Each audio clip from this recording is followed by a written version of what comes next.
Mongoose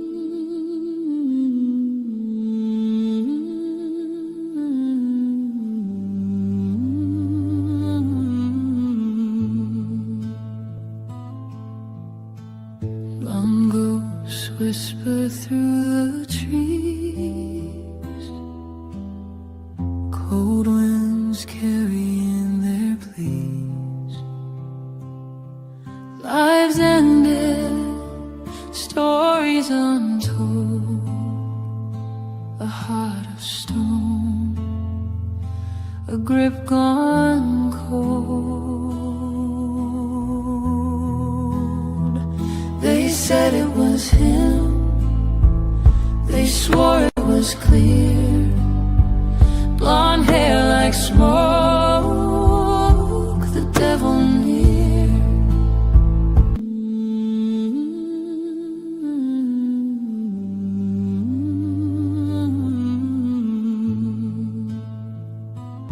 They said it was him, they swore it was clear, blonde hair like smoke, the devil near. A heart of stone, a grip gone cold.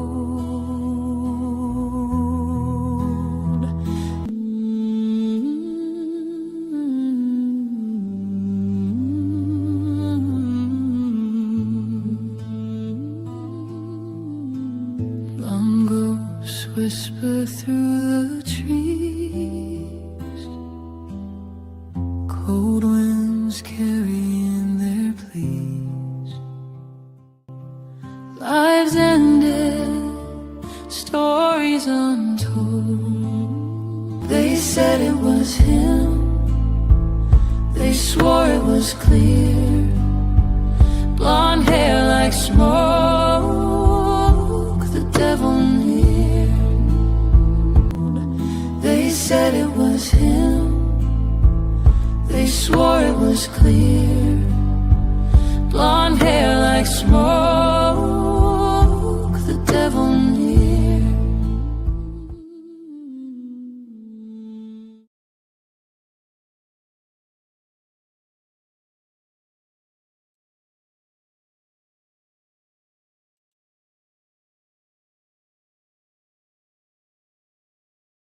Hello, welcome.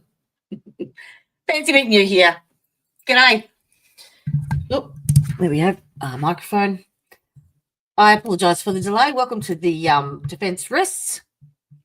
StreamYard have decided that they're changing up the format and allowing you to stream in landscape and portrait, and the setting up of that was more than I actually thought it was going to be. So that's why it was a technical error on my behalf, as per usual.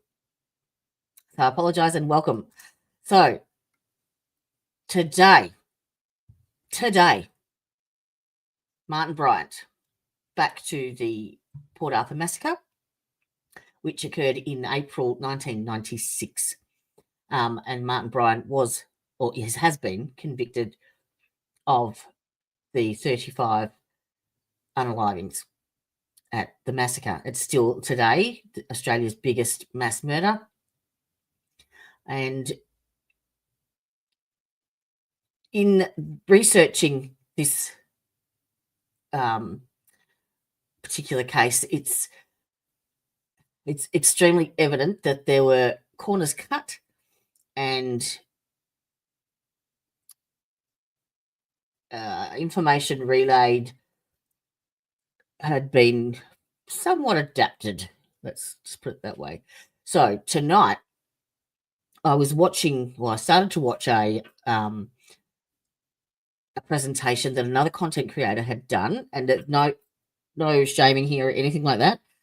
It's purely just an example to show how the mainstream media information continues to be perpetually portrayed in their narrative. Because if you look at the surface of it and you just do a quick bit of research on it, you don't actually see the discrepancies and the differences and the narrative, basically. So what I've done is I'm going to use this video to watch, and we're going to watch it together. And wherever it comes up in the content where there is discrepancies or where there is something that I can show you that is untrue, we'll be stopping it there, and we'll be showing you exactly why, how, when, where, and hopefully that way you can see for yourself. I have attached the link to the particular video in the description box with the timestamps of all of the discrepancies, so to speak, if you want to follow along. But we'll be going with them one by one. Now, for those of you who haven't heard of Martin Bryant, he was 28 at the time, and this occurred back in April of 1996, as I said. And there is two videos. As I said, this is a bit of an insert into the 10-part series that we're actually presenting. So there are 2 episodes of that out at the moment, and they just give you a bit of a background on Martin's upbringing and his life experiences pretty much up until age, I think we went to 21 so far. And then we're going to, the next episode, we're going to delve into his personal relationships. He had a girlfriend called Petra Wilmot, and he also struck up a very good friendship with Helen Harvey. Helen Harvey was the heir to the Tattersalls fortune, and basically when she died, she left all of her fortune to Martin, which was extensive.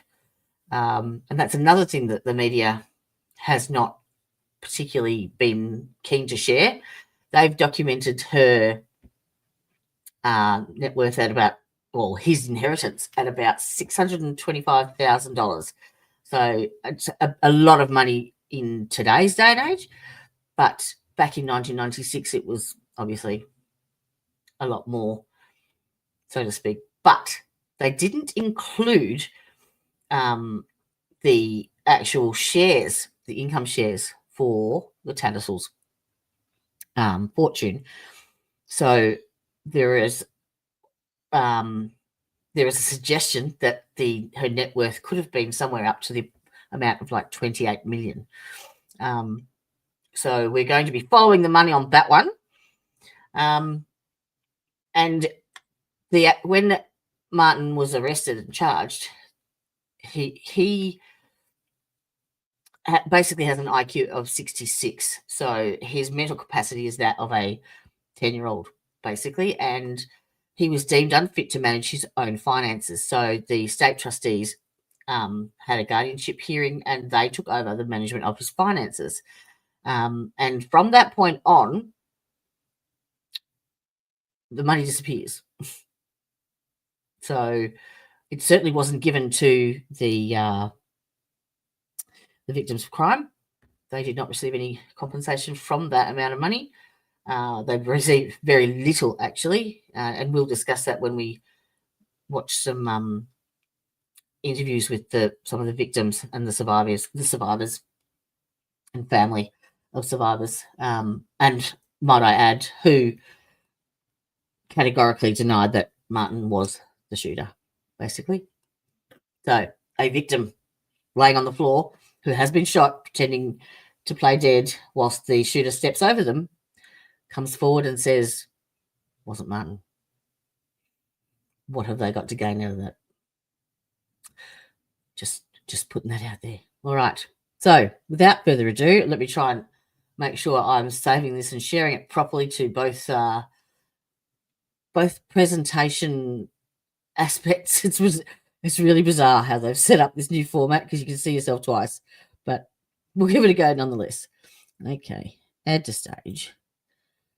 Okay, hopefully if you're watching on your mobile device whilst I'm live, could you let me know in chat whether or not you get a good a good visual, basically, because I'll have to play with the format otherwise. Now, let me see what's the best way to watch that. No.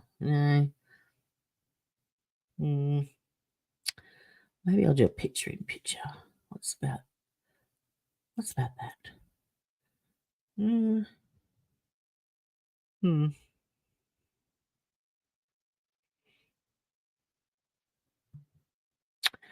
What if? What if? What if? Let's have a look at this. See if I can adapt this one to fit. If that goes like that, maybe, and then that. Hey, get back here. I'll write that on there. Come on. Oh. Okie dokie. We'll go with that for a minute. Not that. Oh, I need to change the format to a square. Okay, that's better. Fit that. Okay. Now we're getting somewhere. Now you can go there. And you can come forward. Come on. Come on. There you go. I don't want to be that big.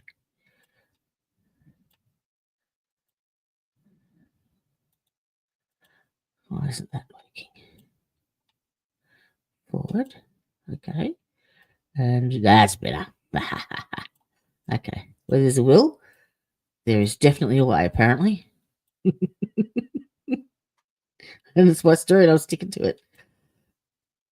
I would like to be able to see the rest of that, but never mind. Okay. Let's see if that works.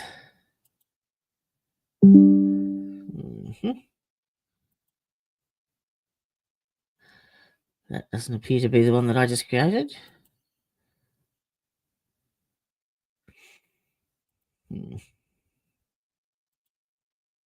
Nope. Oh, look, that might do. All right. Let's do it, shall we? Let's get into it.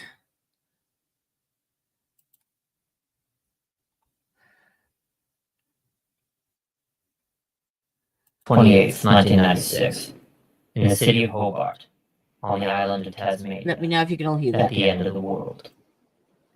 Looking out from Hobart's majestic port, at the southern end of the island, there is nothing but frigid waters and the icy wasteland of Antarctica beyond.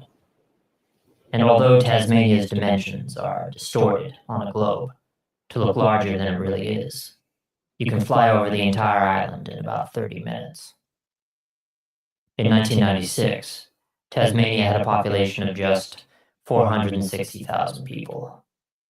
Its capital city, Hobart, only 126,000. A small settlement, forged from the harsh prison colonies of the British Empire. The place very much feels like a lonely last bastion of humanity, at the end of all things. At 6 a.m., 28-year-old Martin Bryant woke to the sound of his alarm clock. Stirring next to him was his girlfriend, 20-year-old Petra Wilmot. The night before, they had eaten dinner at the home of Bryant's mother, just down the street from them in the Hobart suburb of Newtown, before drinking and dancing until midnight at a now defunct sticky-floored hole called the Cadillac Club. Martin and Petra had not been dating long, but enjoyed each other's company. Nothing serious. Just frequenting trendy bars, clubs, and making short jaunts into the countryside where Petra had grown up. Mostly, however, they just spent time casually hanging out, blissfully doing nothing in particular. 2 weeks earlier, in mid-April, in the middle of one of their rambling hangouts, Petra had accompanied her new boyfriend on a quick errand to the Meyer department store in central Hobart. Martin Bryant wanted to buy a sports bag and was very particular about the size, even bringing a tape measure with him. Bryant said it was for his Tai Chi equipment, but this was a lie. The large blue tennis bag he eventually selected was going to contain guns. Lots of guns. Some serious hardware. And a veritable boatload of ammunition. Petra liked her new boyfriend, and his quiet, gentle ways. He was tall. He had a square jaw, and a somewhat statuesque bone structure. He had long blonde hair, raggedly worn in the grunge style popular in the mid-1990s. A few days earlier, Petra and her boyfriend had spent Anzac Day together in the countryside, taking gleeful and carefree happy snaps of each other on camera. They very much seemed like a young couple enjoying a spell of puppy love. But the morning of April 28th was different. As they ate breakfast, Martin Bryant told Petra he needed to be alone that morning. He had a few things to take care of.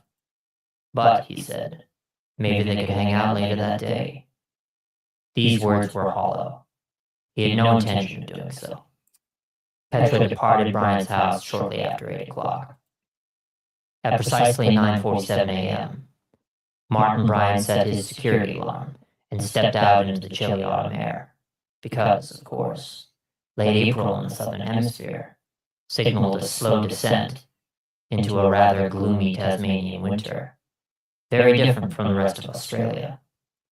Inner Hobart is built to resemble an old-fashioned European city, with cobbled streets and splendid 19th century architecture.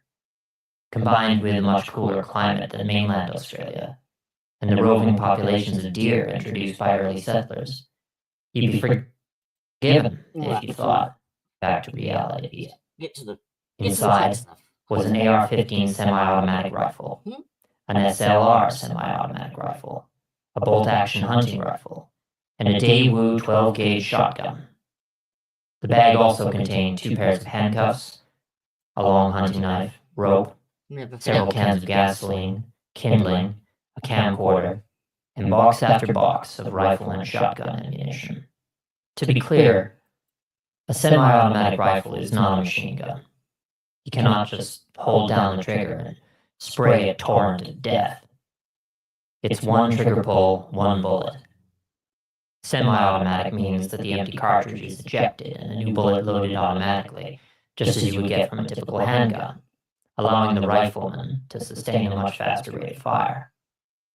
Semi-automatic rifles, like the ones Bryant loaded into his car that day, are also fairly powerful. The AR-15, for instance, can potentially pierce metal from a quarter mile away. Such, at any rate, was the 28-year-old's arsenal.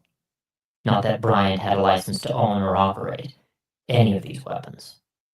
Martin Bryant climbed into the car and began the 90-minute drive to the Tasman Peninsula, 60 miles south. It's simple things like that that portray him as crazy. And crazy he was not. East of Hobart, and his final destination at the tip of the landmass, Port Arthur, population just 200.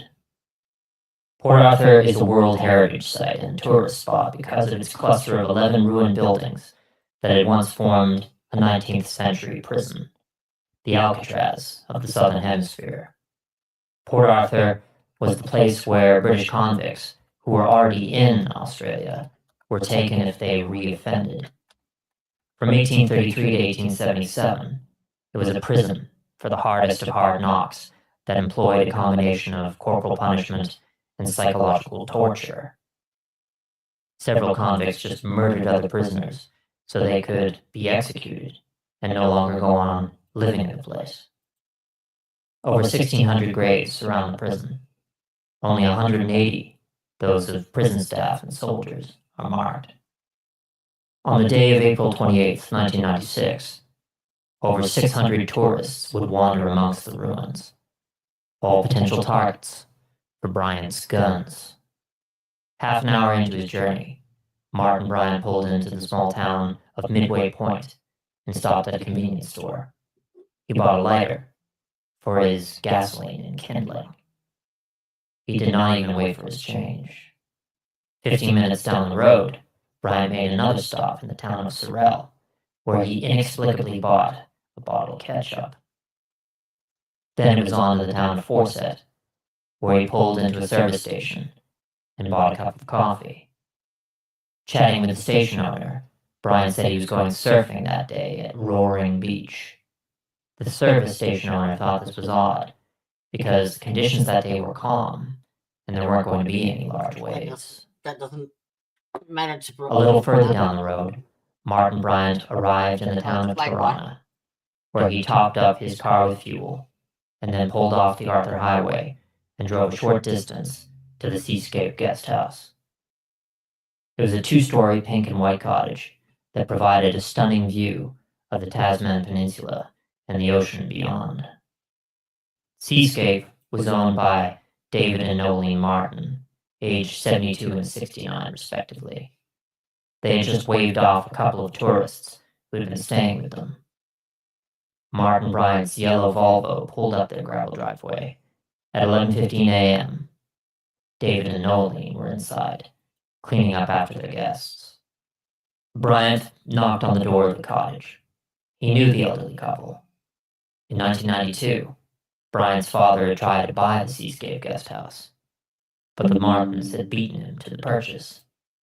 He had tried to buy another property from the Martins. This is actually one of those things that it's not been proven. They are using this as a motive for Martin. Well, that's what's depicted in the mainstream media narrative as a motive, basically, as to why they were unalived, because it was like a revenge, because they wouldn't sell the property to his father, which makes absolutely no sense, because Martin was super uber duper rich, and yeah, there is no evidence of that. Who owned several holiday homes in the area, but was refused. Bryant's father had killed himself the following year in 1993. His son held a grudge against the elderly couple, blaming them for his father's untimely end. And so, as Nolene Martin approached the door of the cottage, Bryant quickly shouldered and aimed his AR-15. When Nolene swung open the door, Bryant shot her in the shoulder. She went down. Then Bryant stormed into the house, pulling out his hunting knife from its sheath as he went. That's never been found. And stabbed David Martin in the guts with it. The 72-year-old man crumpled to the floor. Bryant stuffed a cloth gag in his mouth. Then he caved in Nolene's skull with 5 bashes from an unidentified blunt object. Afterward, he shot David Martin in the head. Having just committed double murder, Bryant closed the door to the cottage and began the next phase of his plan. Many more people were going to die that day.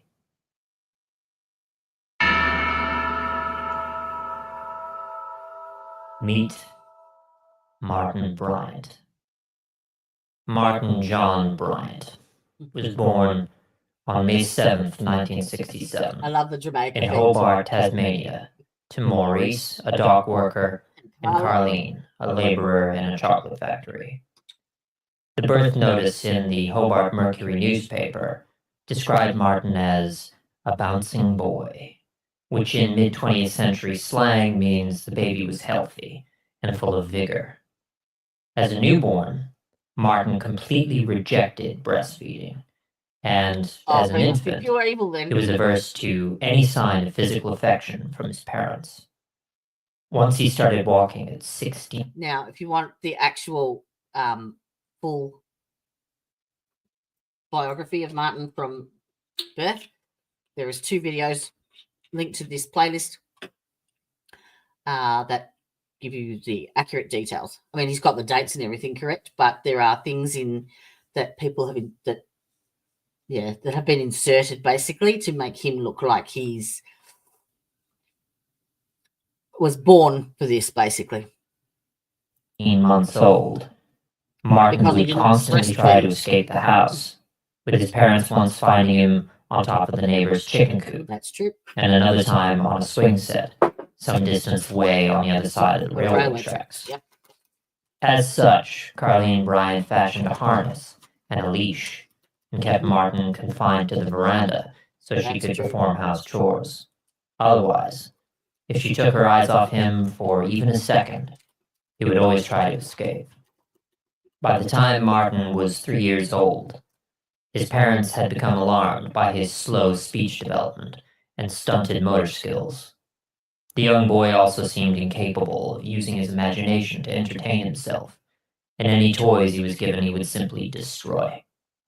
Carlene described her son as constantly acting out, going out of his way to be annoying, and showing fits of temper. Many toddlers are like this. They can be troublesome, but this was every waking hour of every day. Oh my God. Beyond the rages, Martin appeared to be emotionless and rather vacant behind the eyes.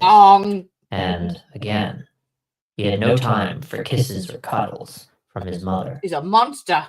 Martin's parents began to suspect there was something seriously wrong with him, and Carlene gave up on any sort of normal mother-son relationship altogether. Her day-to-day routine became one of vigilance, logistics, and survival. To stop him from smashing things, to stop him from running off, and to prevent him from eating inanimate objects. He once had to be taken to hospital after swallowing a carpenter's nail. Meanwhile, Maurice's response was to figure out what the problem was and to try and, quote-unquote, normalize the boy. Find the problem, fix the problem. When, in 1972, Martin's sister Lindy came along, she developed without any sort of behavioral or intellectual abnormality. And because of where things went, I will state, there is no evidence whatsoever that Martin or Lindy were subjected to child abuse. No. In 1973, the Bryants enrolled Martin in a fee-paying primary school operated by the Quakers, which had a fantastic reputation, in an attempt to come to grips with Martin's slow development. The report from his first year was that his behavior was aggressive and destructive. He failed to make friends, and his language skills were extremely poor. In 1974, he was assessed by a child specialist who said that Martin might have an intellectual disability. I think. His low intelligence seemed to surprise people, since he gave no outward physical sign of being mentally impaired. He just looked like a cute little blonde kid, So mental health straight out of a doesn't wholesome family show on sitcom. the outside. Then, when people began Are you supposed to get a tattoo on your forehead and say I have mental health issues or I am intellectually disabled? No. see Martin behave aggressively, strangely, or stupidly, they were surprised and dismayed. This remained a pattern throughout his entire life, as he grew from a cute little blonde kid into a strapping young man with an IQ of 60. 66. Given his lack of progress at the fee-paying Quaker school, Martin's parents decided to save their money and transfer him to the government-run Newtown Primary School.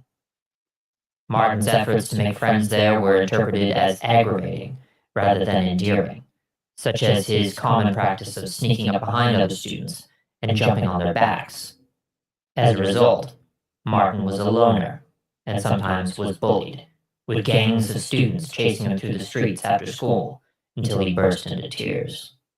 His But- intellectual disability gave him, made him very socially inept, not knowing how to read social cues and maintain relationships and that type of thing. But, in turn, Martin went out of his way to bully children who were smaller than him. It is difficult to determine which came first. Meanwhile, Martin proved incapable of either writing or mathematics. Correct. And the only school activities that he seemed to have Correct. He did. He was illiterate. Completely illiterate. So you got that right. But let me show you. Amazingly enough, let me go back on that.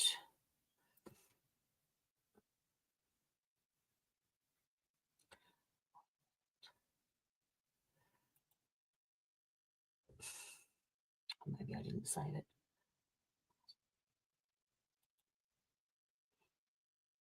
Oh, that's it. Oh, there's the weapons. I'll bring those up in a second. But yes, amazingly, given the fact that he was totally illiterate, there was a lovely, very neat confession and a lovely, fairly well scaled map of the cafe, and it showed like where all the tables were, where he was standing, the direction of the bullets, and the bodies, and where the exits were, and yeah, pretty impressive for someone who's illiterate. Just saying. Any interest in were arts and crafts. Martin would frequently disrupt the class and merely laugh when teachers tried to reprimand him. He seemed to have a limited understanding of right and wrong and never displayed any remorse.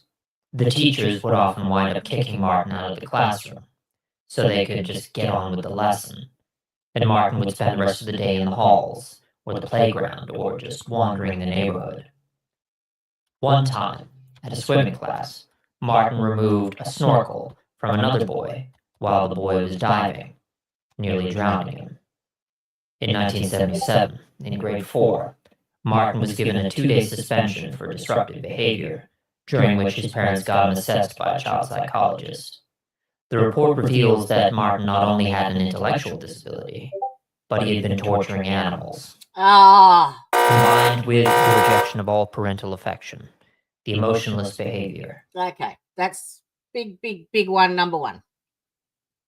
There is absolutely no evidence whatsoever of any animal cruelty at all. In fact, it's the opposite.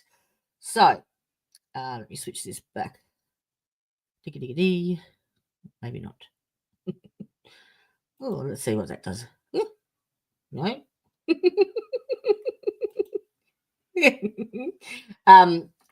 Yes, so absolutely no any documented records of animal cruelty.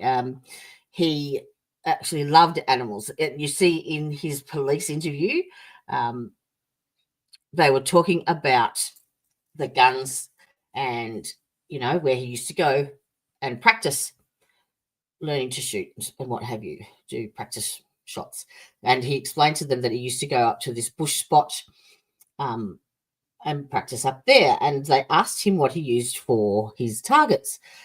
And he said, tin cans. They said, do you use tin cans and stuff? And he said, yeah. And they said, what about bottles? And he's like, oh, no, because that would harm the animals. The broken glass could harm the animals.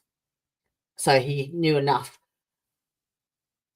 to say that and to explain why he didn't do that. So, and this is before he was ever charged, so it's not like he was trying to insert something that could be used later down the track, because even when he had no idea in the police interviews what on earth they were talking about. No idea. None. And we'll get to that. But yes, animal cruelty, not. And also, his friendship with Helen Harvey was reinforced because of their love of animals.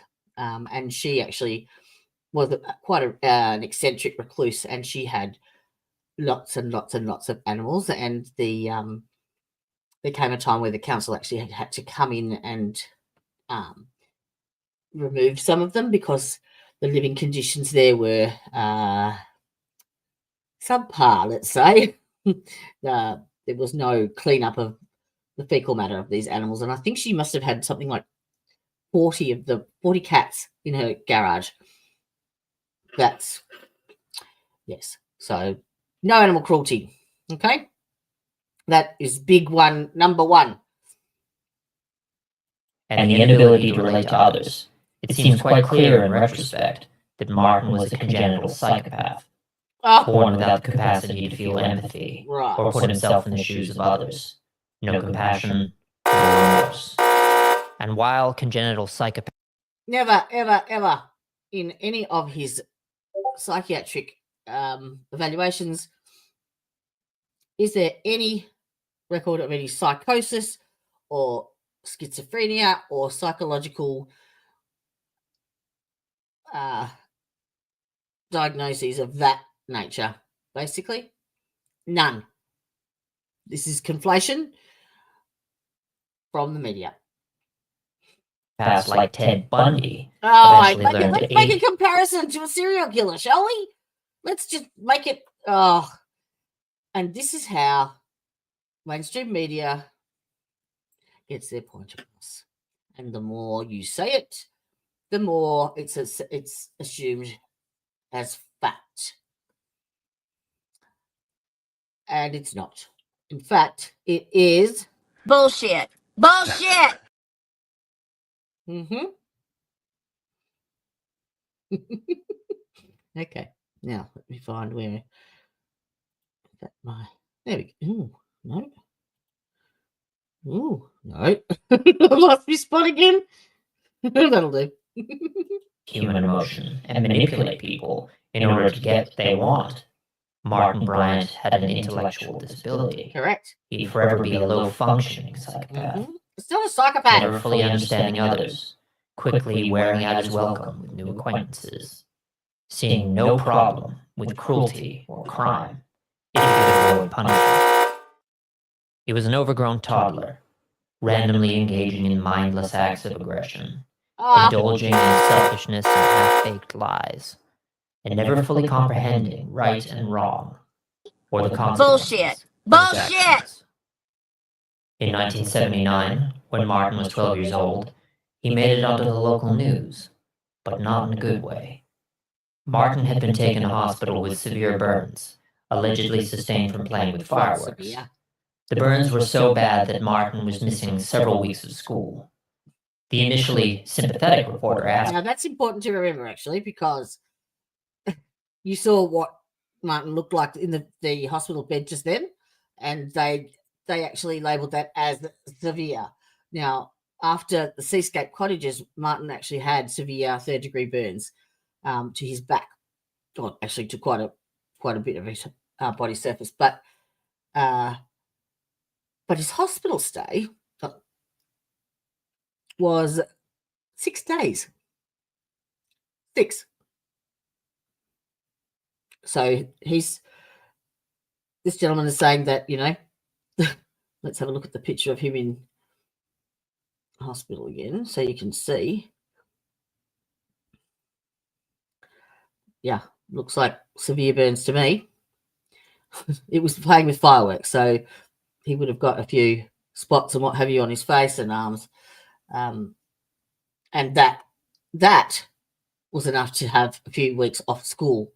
So what would severe third-degree burns require? More than 6 days. Let's just put it at that. When Martin was 12 years old, he made it onto the local news that Martin was missing several weeks of school. The initially sympathetic reporter asked Martin, "You're going to be here for a while longer, aren't you?" "Yeah, about a week," said Martin. The reporter followed up with, "Do you think you'll be playing with firecrackers anymore?" Yeah. "Yes," answered Martin. With slight exasperation creeping into her voice, the reporter asked, "Don't you think you've learned a lesson from this?" Martin replied, "Yes, but I'm still going to play with them." And that is an answer that you would expect from a child, because that's exactly what his mental capacity was, a child. And that you need to remember that actual concept whilst you're watching his police interviews and what have you, because he reacts. People made that out to be that he had no empathy and was a psychopath because he didn't care, and he didn't show any emotion because, these 35 people are dead and, he's sitting there laughing. He has no comprehension of it. He doesn't know why he's there, and he does not understand the what's happening, what's going on. So he can't, even if he did understand it, even if he did know what he was there for, his reaction is a 10-year-old reaction, not an adult reaction. So you need to keep that in mind whenever you see him basically talking or reacting or responding to anything. 12-year-old, resting in bed with his arms folded behind his head, gave the impression he was just a young delinquent with a bad attitude. His relatively normal appearance giving no clue that he was intellectually impaired or incapable of putting two and two together. Don't want to get burned? Don't play with fireworks again. As far as Martin was concerned, a bad thing had happened, he was in hospital, and he couldn't wait to play with fireworks again because fireworks were fun. He certainly didn't have the social intelligence to tell the reporter what she obviously wanted to hear. But the situation might be even more alarming. Martin's schoolmates have since claimed he wasn't playing with fireworks, but with fire. According to their version of events, while at the beach, Martin had poured gasoline all over himself and then deliberately set himself alight. A bunch of teenagers tackled him to the ground and rolled him around in the sand to extinguish the flames. Bullshit. Then they fetched Martin's horrified mother, and the boy was taken to hospital. Apparently, Martin Bryant was in the habit of wandering up and down the beach with a can of gasoline, threatening to pour it on people's campfires. If this version is true, then Martin's parents must have instructed him to tell the reporter he'd been playing with fireworks instead. Is that not the responsible thing to do when you're reporting something and telling a story? Yeah. Martin was perfectly capable of lying. He did so often. Yeah. And this was a decidedly less bizarre. Doesn't make him a mass murderer, though, does it? For the television. The following year, 1980, Martin Bryant was enrolled in special education classes at Newtown High School.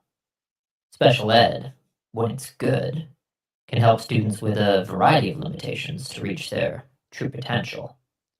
But it appeared that special ed at Newtown High was one of those programs designed to just sweep students under the rug, to get them out of the way, while teaching staff focused their attentions on their regular duties and students who required no such special help. Nowadays, you get, assigned someone to assist them in the classroom and what have you. But back then, no.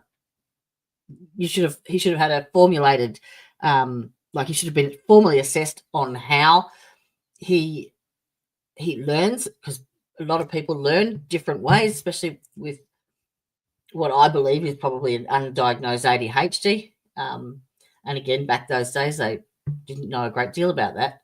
They were just a troublesome child or a hyperactive child or whatever they used to call it. Because my brother was born around the same time and was diagnosed with ADHD. So I watched him grow up with no one really understanding the concept of that and how to deal with it and how to treat it and how to educate them. So I've got like that first-hand experience of what society and regular, normal, healthy, not that you're not unhealthy, but, the average student learns, and that's what the education system is designed to teach the average person. But any deviance from that, they really didn't understand or know how to best educate them. And it's the same with everything.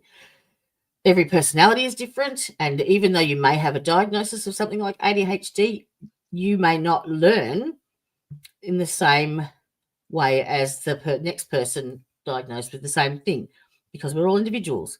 Our brain functions at different levels and in many different ways. It's a complex organ. So there is not one fit for all type of thing. Every person needs a full evaluation on how they learn, be it visual or audio or whatever, and have an education plan in place to support that, so that it is the best environment for them to be able to learn adequately and without feeling like they're not good enough or different. After a few perfunctory reports that said Martin was off to a good start and gradually making progress, his academic performance and relations with other students deteriorated. He didn't try at all in any class except woodworking and art. He rarely spoke. Other students began to refer to him as... And that's because he didn't understand. And if he tried to do something and failed, you're going to stop eventually, aren't you? That's human nature. the Shadow.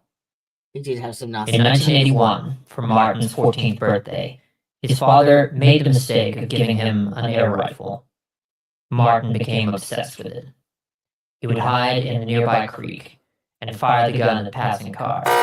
At night, he would fire it randomly across the bay. Completely wrong.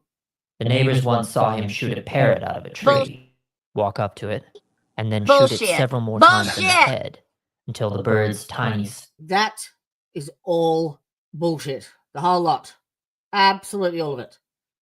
Bullshit. Skull was obliterated. Martin would also shoot rabbits, flay them, and then carry the carcasses around the neighborhood, knocking on doors, hoping to sell people the meat. Back in special ed, the teacher instructed the students to talk about what they did on the weekend. Martin talked about torturing Tina. Martin briefly made a friend, a schoolmate named Greg Leahy. One day they were walking to the Bryant home, and Greg witnessed Martin pick up a cat, seize its legs, and try to tear it apart with his bare hands. Greg forced Martin to let the cat go, relatively unharmed. Another time, Greg was along with the Bryants on a fishing trip, and Martin thrust a spear at him as if to stab him. Martin's father, Maurice, made the boy apologize to Greg. On 3 separate occasions during the summer of 1981, Martin aimed his air rifle at Greg and pulled the trigger. The gun was unloaded, and Martin always treated this as a hilarious joke. Then, when Martin and Greg were spearfishing off the Tasman Peninsula, Martin used the tip of the spear gun to stab Greg in the head. Again, Martin thought this was hilarious. Greg's wetsuit prevented serious injury, and after the boys got to shore... You have a wetsuit on your head, do you? Really? Really? Greg punched Martin in the face, stalked off, and had nothing more to do. There is absolutely no evidence or anything documented anywhere. No police reports. Nothing. Zip. Nada. On May 6th, 1983, the day before Martin's 16th birthday, his parents withdrew him from school. I think he actually left. It was the day before his 16th birthday. They didn't withdraw him. Stranger than fiction.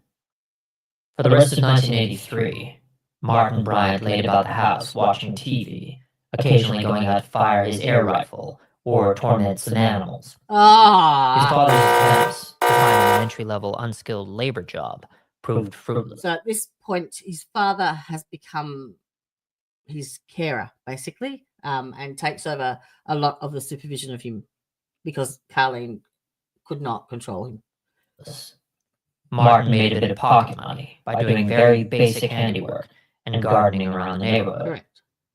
In February 1984, Martin was taken to another psychologist, this time to get a diagnosis for his intellectual disability, in order to get him on welfare. Dr. Eric Cunningham Dax. You mean, hang on.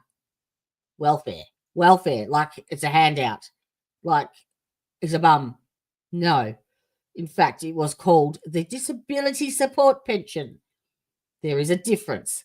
And if you have a diagnosed intellectual disability and you cannot maintain employment, then you are entitled to the Disability Support Pension. And there are obviously criteria and factors that you need to meet to be able to be eligible to receive such a thing. I know this because I'm on it and I had to jump through those same hoops. So, yeah. So this is even more evidence that his intellectual capacity was subpar or subnormal. Okay, you need to remember that when trying to evaluate for yourself what his behavior is displaying, or what he is actually showing, and instead of what they want you to hear or see as him being an absolute lunatic. Now, we will be going into every one of these.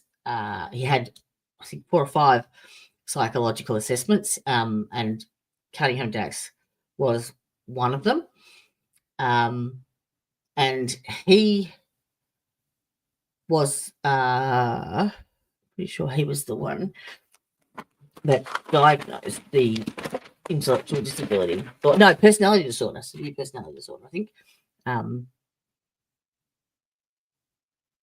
And his assessment, in my opinion, was probably the most valid, and it's the best one to be able to compare to the one that he had once he was charged with the Port Arthur Massacre, because the psychiatrist in that evaluation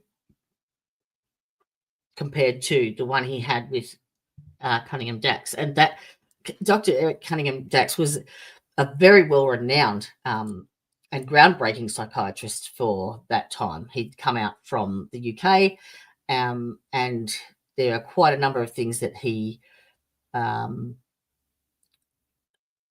brought to the mental health community as far as standards and evaluations and what have you go. So he contributed a great deal to the mental health sector. So his evaluation, that in my opinion, is probably the most accurate. There is also a bit of controversy with him in that he was linked to Tavistock Industries, which had some affiliate links. So I haven't actually gone down that rabbit hole yet. I've touched on it, and I'm still in the middle of researching it. But it is said that they were involved with with what's called MK Ultra, which is like a mind control CIA type sleeper agent type of brainwashing. I don't know if you call it a cult program, whatever. But we will be delving into that. I actually, as soon as I heard it, I went, what a load of shit. What a load of crap. Don't start talking about, was he mind controlled into this and, hypnotized to do that. And funnily enough, let me just go a bigger stream. Funnily enough, I am concentrating on 2 cases at the moment. This being one of them. So this is, based in Tasmania, Australia, back in 1996. And the subject of MK Ultra raises its head, and I've never heard of them before. And the second case that I'm covering is the Kentucky sheriff that shot the judge in his chambers last year, 2024, in September. And lo and behold, MK Ultra is a part of that one as well. And 2 completely different cases of true crime from opposite ends of the world, and for some reason they both have affiliation with MK Ultra. So I will be doing a bit of a deep dive on that one, just because I figured the universe is telling me I need to. So we'll get to that when we get there. But if you use Eric Cunningham Dax as your baseline and then compare it to his psych assessment once he's been arrested and charged, there are the differences. With Martin, who was unable or unwilling to concentrate on their conversation. He would constantly interrupt, one time to ask about the age of the psychologist's office and the fireplace in the room. Dax confirmed Martin's intellectual disability, and also concluded that he was unemployable because he would likely antagonize his employer and colleagues. Cannot read or write. does a bit of gardening, and watches TV. Only parents' efforts that prevent further deterioration. There is the wording there. Very, very important. It's only that his parents' efforts that prevent further deterioration. Okay? That's important because Carleen, in her, the way she perceives this result is that he is not able to be helped at all, and doesn't know how to parent that. And her and her husband had very, very different parenting styles. So I think this was a point where she threw up her hands and just went, I don't know what to do. Could be schizophrenic. Could be schizophrenic. Never diagnosed. Never ever. And parents face a bleak future with him. No, they face a challenging future. And so, at age 16, Martin Bryant was signed up for a lifelong disability pension. There you go. He continued to live with his parents, who managed his money to prevent him from spending too much at once, or on something particularly foolish. And Martin continued to do handiwork and gardening off the books. Otherwise, he spent his days indulging in his quiet, strange, and sometimes violent behaviors. Rubbish. So now he's a what is it? He dodges his taxes as well. Are you for real? Now. Oh, I hadn't shared the screen. Sorry. I can see it. You just can't. Let me get back there. Nope. That'll do. So this is Lindy. Lindy is Martin's younger sister. And I really feel for this girl. She has been in this shadow of having a brother that is a monster, because that's what he's been portrayed to be. And has, I believe, suffered a great deal from that.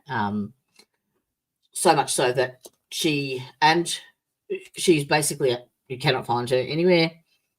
She's moved, changed her name, and created her own separate life. And I don't blame her for it. But it could have all been avoided and unnecessary had the people that were responsible for Martin's welfare done the right thing by Martin. As his sister, Lindy, grew older and made friends, Martin started shouting abuse at them when they came over, or threatening them over the phone when they called the house. That's rubbish. Martin spent the next 3 years in this situation, with his father, Maurice, governing much of his day-to-day. Maurice lined up. Now, let me see. Where is it? I have the actual interview of that with my Carleen.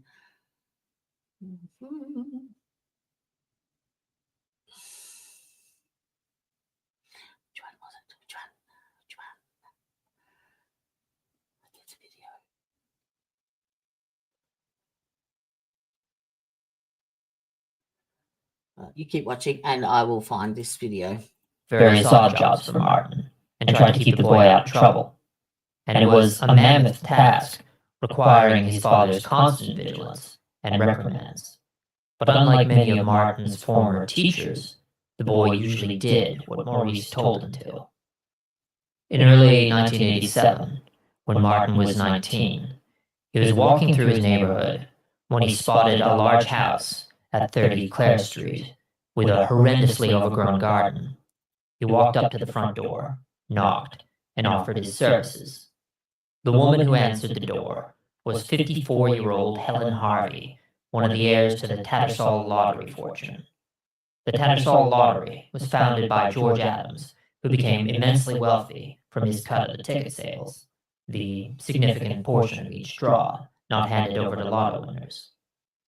Adams had no children, so when he died in 1904, one of the beneficiaries of his will was Adams's general manager, David Harvey, Helen's grandfather. When he died in 1927, part of the fortune passed to Helen's father, Lorimer, and when he died, Helen inherited an investment income worth roughly $450,000 per year in modern money. Despite her wealth, Now that's the Helen bit Harvey that- kept a job working. That's the bit I said at the start where her net worth was worth. What her net worth was worth. Because the shares were an income stream, like an income asset. And he's saying $450,000 a year on top of the documented 600,000 that he got with regards to her cash and property. So there you go. So that would have been ongoing. There is no evidence of those shares being sold. There is no evidence of anything that we can find so far from when he was arrested. What happened to that, all that money? And you cannot obtain the records from the state trustees either. And any other just out of interest, any of the investigations or information on the Port Arthur Massacre and Martin Bryant, all those records have been sealed to the highest level of the Attorney General, and they were actually due to be released in 2026, but when Paul Motor started researching and asking questions back 9 years ago, when he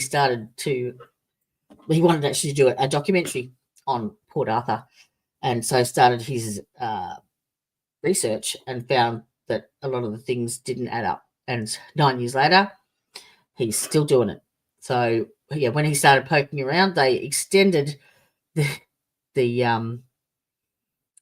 sealing of the files for another 75 years. So why would you do that?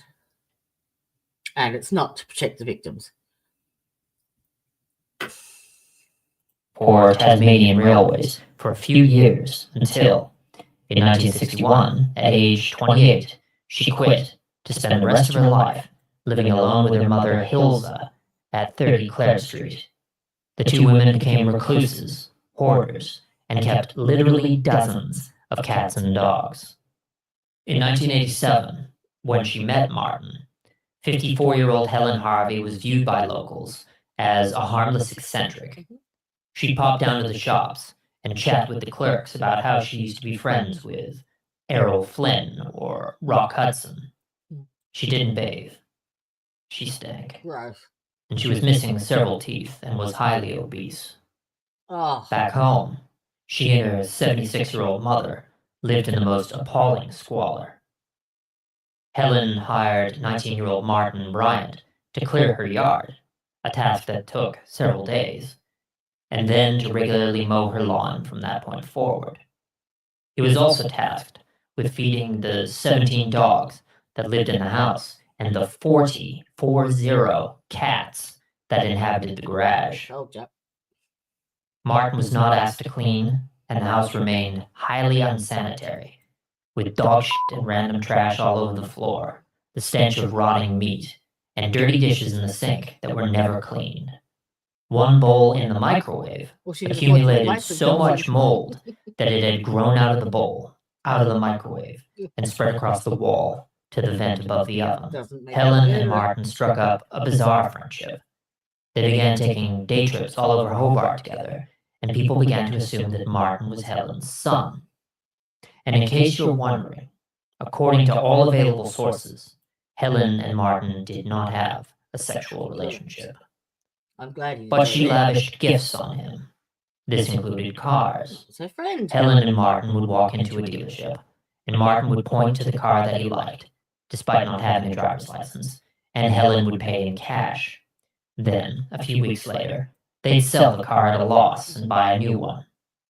Helen Harvey is thought to have bought and sold upwards of 60 cars during her lifetime, mostly during a splurge in the 1970s, and again after she met Martin. Very often, in their trips around town, Helen did the driving, and Martin would suddenly reach over from the passenger seat and yank the wheel to the side as his idea of a joke. Helen had 3 car accidents and several near misses as a result. She began telling people that she never drove over 60 kilometers per hour, that's 37 miles per hour, when Martin was in the car. For his part, Martin began driving without a license in whatever vehicle Helen had gifted him.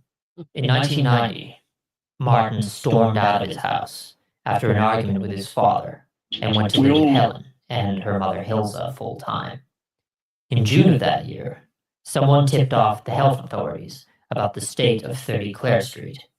So much rubbish had accumulated in the house, and the 2 women's health had so thoroughly deteriorated that they were unable to go upstairs and were sleeping in beds in the utterly filthy kitchen.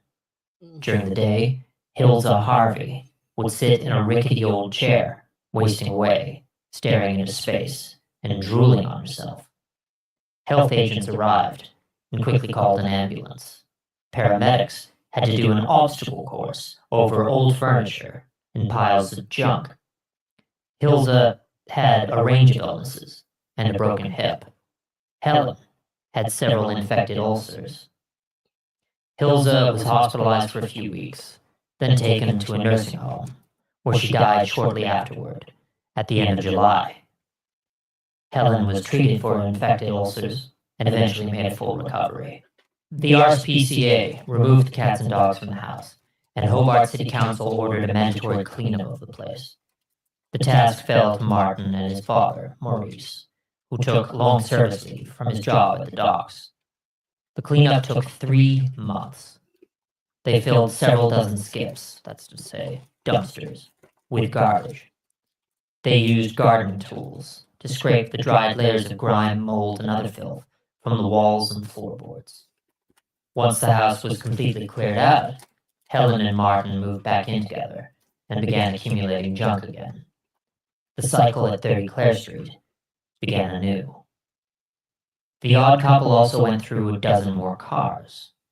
However, one habit did not resurface. The RSPCA banned Helen Harvey from keeping any more animals on the property. In 1991, Martin had to be reassessed by a psychologist to maintain his disability pension, which he was still collecting despite living with the wealthy Helen. The shrink again found that Martin was intellectually disabled and unable to hold down a regular job. The psychologist also attached the following note to his analysis that portrays a much darker picture. Father protects him from any occasion that might upset him, as he continually threatens violence. Note the difference in the wording. Instead of it being parents, it prevents further deterioration, it's now that he's continually violent and threatening. Now, I'm going to bring up this is Martin Bryant. This is her interview with 60 Minutes. And I'm not sure whereabouts it is, but we'll play it and find out. He will never be free, will he? No. Who will visit him when you're no longer around? Nobody. Probably nobody. I'm the only person who visits at the moment. What's his physical condition today? He's overweight. He's a man in Too his much 40s. overweight, mainly from through the medication, which puts weight on, and also lack of exercise. And his psychological condition, his mental state. He's not allowed to tell you. That's confidential. Even if I knew, I couldn't talk about it. All I can say is that Martin was diagnosed about 3 years ago as having Asperger's syndrome. And he's happy where he is at the moment. That sounds scripted to you? Martin Bryant is difficult to interview. A softly spoken woman who has arguably been as damaged by the events of that day. In some way, for all these crimes. It was a killing rampage. Well, yes. Well, although you convinced him. But are you really saying that you think if you'd had a trial where you convinced him to plead guilty, he might have Convinced got him off? to plead guilty. You convinced him to plead guilty.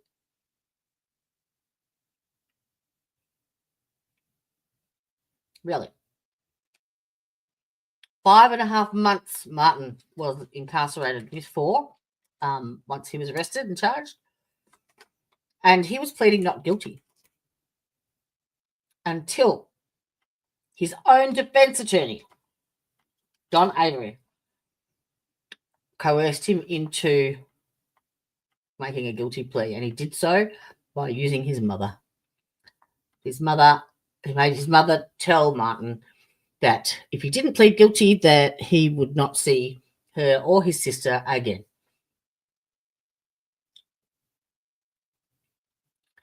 And if you think I'm full of shit, John Avery says it in his own words. Yes.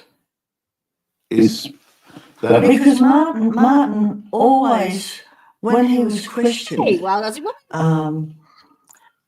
probably for weeks before I saw him again, Welcome. he always said he was never in Port Arthur at Broad Arrow. and you believed him? Yes. There's no evidence that Martin was there. But none of that was needed because Martin said in court, yes, I did it. And you went along with it. And why did he say that? Why? Because he was coerced. And I apologise, well, Aussie woman. I'll turn this one down. It's the echo will be me, not the actual video. Exactly. And now you wish you hadn't. Of course, I'll regret it for the rest of my life. A lot of people on that day came forward after, and people who knew Martin had known Martin for years. And they said, as far as they were concerned, they didn't recognise the gunman as being Martin Bryant. So many people would be very upset to hear you deny that this happened as people. Because it didn't.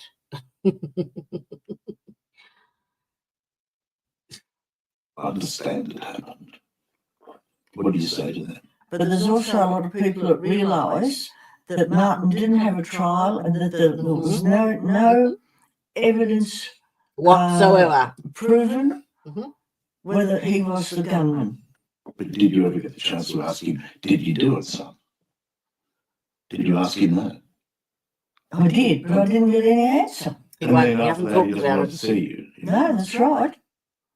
Because he's frightened I'm going to ask questions. Whatever else people say about you, you're a loyal mother. I am sure. I know there'll be a lot of people out there that'll be condemning me for even coming on this program, but I want to be able to help Martin. To have to live with what one's child has done and what has happened to one's child as a result must be a terrible burden. Well, overweight. He's a man in Too his much 40s. overweight, mainly from So that day, being held accountable in some way for all these crimes. it was a killing rampage that ranks among the deadliest of the. And the evidence against him was never tested at a trial. But are you really saying that you think if he'd had a trial where you convinced him to plead guilty, he might have got off? Well, yes.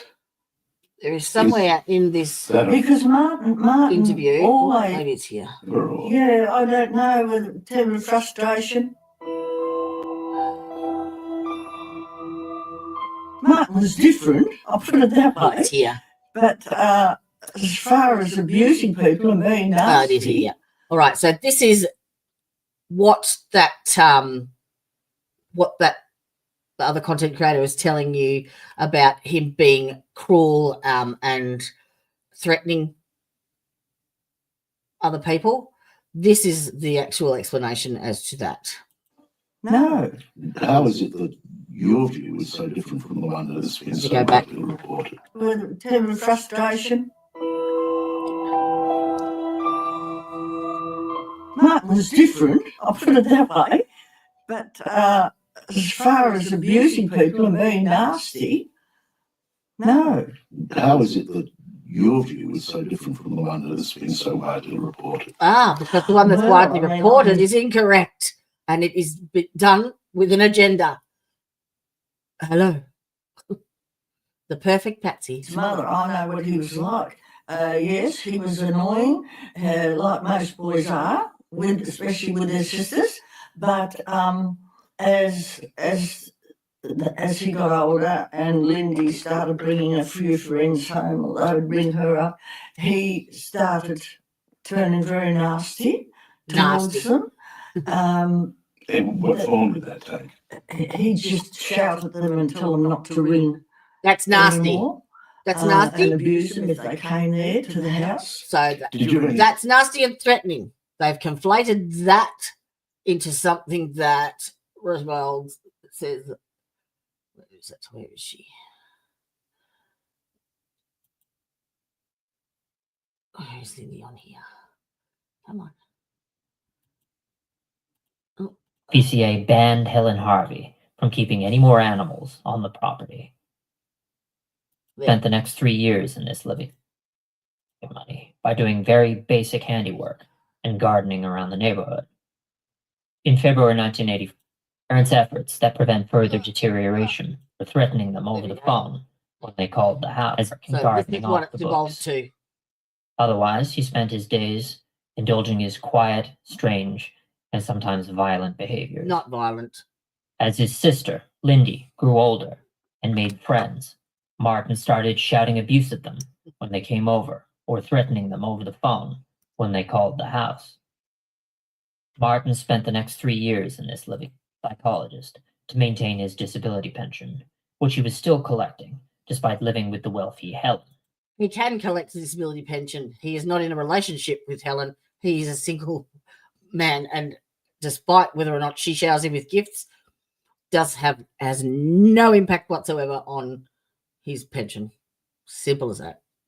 And yeah, the insinuation is there. The shrink again found that Martin was intellectually disabled and unable to hold down a regular job. The psychologist also attached the following note. Attached the following notes. Okay, this is his insertion post arrest. Not like there's an agenda there, but you know, it just happens that these pop up now. To his analysis that portrays a much sorry, wrong screen. darker picture. Father protects him from any occasion that might upset him, as he continually threatens violence. Mm-hmm. Martin tells me he would like to go around shooting people. Really? It is unsafe to let Martin out of his parents' control. So that evolved from, where was it? It's up here. That.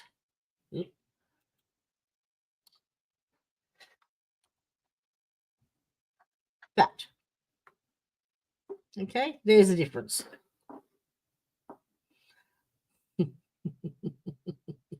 Baseline to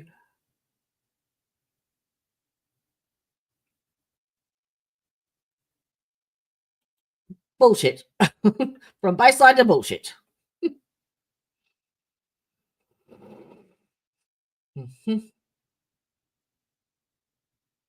Martin tells me he would like to go around shooting people. It is unsafe to let Martin out of his parents' control. Maurice Bryant felt that this assessment confirmed his fears. He knew that Martin would be unable to cope after his death and would likely run into trouble. He wrote up a will, splitting the house between his children, Martin and Lindy, upon Maurice and his wife's passing. Maurice also bequeathed his $250,000 superannuation pension to Martin, in the hopes the money would be used to to hire a caretaker. Maurice must have spoken to Helen Harvey about all this, because 3 weeks later, she also drew up a will, leaving all of her property and her considerable investment income to Martin. Upon both of their deaths, Martin Bryant, a high school dropout, unable to hold a job, stood to become a wealthy man. The Country Squire. In late 1991, And it's spelled Helen and Martin moved to a 29-hectare farm near the village of Copping, about 45 minutes' drive east of Hobart, so they could own animals again. In addition to cats and dogs, they also purchased horses, ponies, and a pig, the last of which shared a room with Martin. To say that the animals were poorly looked after is an understatement. Feeding was irregular, grooming and washing non-existent.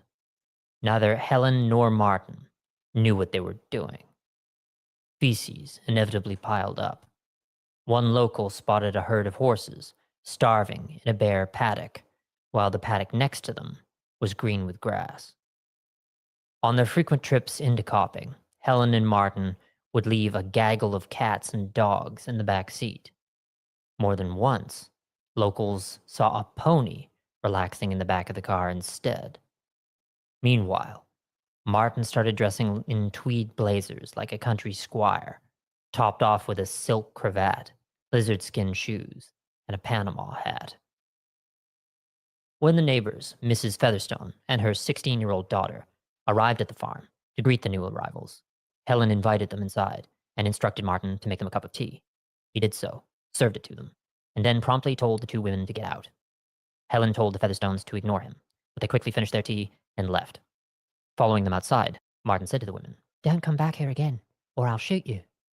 Martin started carrying his air wherever he went, and took delight in firing upon tourists who stopped to buy apples at a fruit stall on the highway near the farm.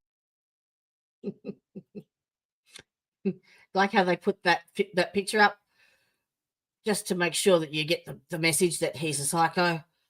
Let's go back to what that said. Farm. Don't come back here again or I'll shoot you. And insert crazy picture. Don't come back here again, or I'll shoot you. Martin started carrying his air rifle with him wherever he went, And that's and took bullshit. delight Dude. in firing upon tourists who stopped to buy apples at a fruit stall on the highway near the farm. He would also Complete roam the bullshit. countryside at night, shooting the air rifle at dogs that barked. Complete bullshit. Martin would occasionally take the bus or Port Arthur instead of driving, and he would harass the bus driver and other passengers, particularly young women. Eventually, There is absolutely nothing at all to collaborate that. No police reports, no previous history, no criminal history, nothing. No complaints. Zip. Zero nada. Nothing. Nothing. It's like, let's make him out to fit the narrative. Because there's so much community pressure to get a conviction and they want to feel safe in their beds at night. Well, drivers just didn't stop for Martin, and he'd chase after the vehicle, screaming and swearing. Needless to say, the locals went out of their way to avoid Martin. Things got so bad that the owner of the neighboring farm, John Featherstone, told his wife and children to avoid Martin Bryant at all costs. really? And he relayed a message to Martin via Helen that if Featherstone ever saw Martin on his property, he would shoot him, and not with an air rifle. No complaints. Listen. As a wealthy eccentric, Helen Harvey was tolerated by the villagers in Copping, though rumors abounded about the nature of her relationship with Martin. That's true. She told people the truth, that Martin was quote-unquote simple, but did not get on with his father, so she looked after him as her ward. Whenever Martin acted inappropriately, which was often, it was Helen who would bring him by to apologize.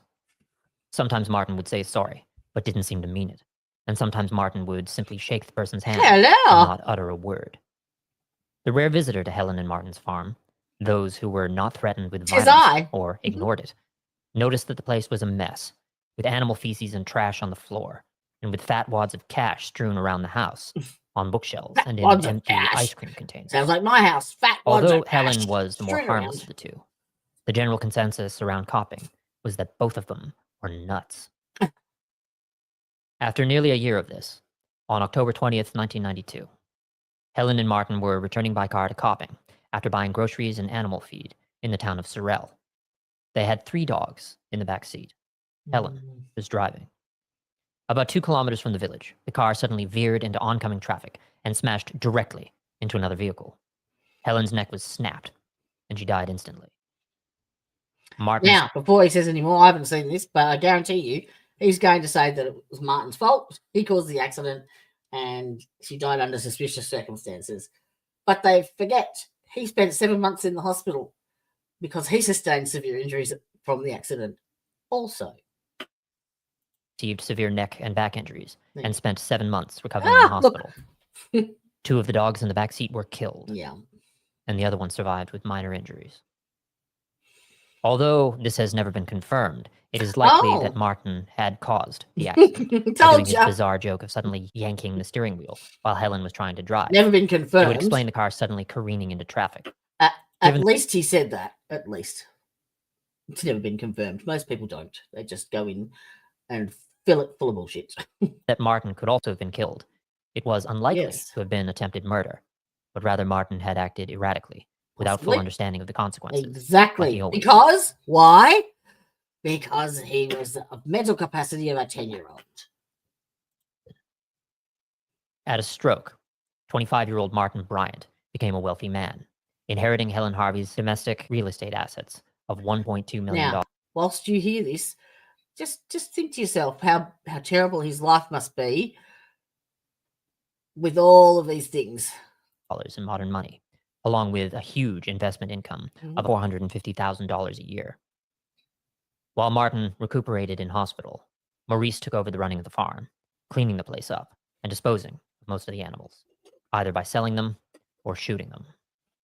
Maurice told the really? neighbors that he was just winding things up at the farm and Martin would not be returning. In May 1993, Martin left hospital and briefly stayed at his parents' house before moving into Helen's old mansion at 30 Clare Street in Hobart, alone. Martin felt the loss of Helen keenly. In order to replace the companion, It's almost like because of that, their similar intellectual disabilities and their learning, capacities and what have you, they sort of had this kindred spirit. They were on the same sort of similar age, basically, and they both got on because of that. Martin began pestering children as young as 9 Oh. to play games with him. However, the kids weren't having it.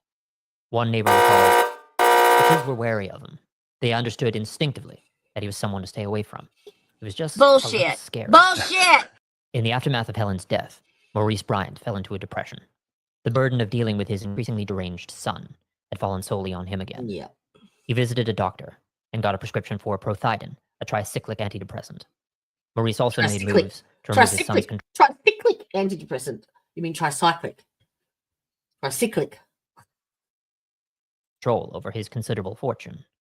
Under the Mental Health Act, Maurice applied to have the money transferred to a group of trustees who would dole out the money to Martin. No. That wasn't his. No, he didn't instigate that. It did go to state trustees, yes, but there was a guardianship hearing about that because they deemed him unfit to manage his affairs. So for someone who is so unfit, who can't manage their own affairs and money, cannot read or write, is capable of planning and plotting to massacre 35 people and injuring 29 more, coordinating that with a 17-hour siege, and his motive was because he was rich and had a girlfriend and was traveling overseas constantly. That makes perfect sense. Last for his entire lifetime. The paperwork was completed in late But last for his entire lifetime? What? Is that not enough for you? What? The $625,000 from Helen Harvey, plus the $450 a year income stream every year, plus his father's estate, that's not enough for him. Let me just go back on that because I want to hear what he says again. Under the Mental Health Act, Maurice applied to have the money transferred to a group of trustees who would dole out the money to Martin and make it last for his entire lifetime. The paperwork was completed in wasn't late enough to last. 1993 under the supervision of Martin's mother, Carlene. All right. Meanwhile- And just to reinforce that money never, ever went to the victims of the crime, ever. It's disappeared. It's gone. Poof. Never to be seen again. Maurice put all his bank accounts in his wife's name and signed the accounts for the house utilities over to her. On August 13th, 1993, Maurice Bryant drove to the farm in Copping. At 7:30 p.m., he phoned his wife in Hobart and told her he loved her. He phoned his daughter, Lindy, in Queensland and told her the same. He did not make a call to his son. The next morning, August 14th, a local arrived at the farm to buy a horse trailer that Maurice was selling off. He saw a note pinned to the front door that read, "Call the police." The man did so, and shortly afterward, Constable Gary Whittle arrived at the farm to find no one there. This is sad. Aside from the note, there was nothing amiss, though Whittle did find a bag containing several $1,000s in a vehicle. A search party was arranged for Maurice Bryant, involving police and the local fire department. Maurice Bryant's body was not found anywhere in the house or in the fields. Nope. it was On a August dam. 15th, the search was widened to the surrounding hills, but still without success. On August 16th, divers were brought in to search the 4 dams that were on the property. Maurice Bryant's body was found in the dam nearest to the farmhouse, submerged in about 3 meters of water. There actually are some reports that even suggest that Martin had a hand in this as well. He had a diving belt wrapped like a bandolier across his torso. He had heavily sedated himself with 18 30-milligram tablets of an anti-anxiety drug called Serovax and drowned himself. The death of Helen Harvey in 1992 And his father. Maurice Bryant in 1993 removed the last strong constraints on Martin Bryant's erratic and often Rubbish. threatening behavior. His mother, Carlene, remained in his life, but she was not a disciplinarian who could enact a measure of control. She didn't know how And to. although Maurice Bryant had hoped that some of Martin's fortune would go toward a caregiver, this did not transpire. Mm-mm. Martin spent his considerable monthly stipend on whatever he liked. So he drifted. He And went was lonely, overseas. He travelled. and his mental health continued to deteriorate. The full force of the psychopathy and stupidity. Psychopathy. There is no psychosis. I will show you the reports from all psychologists.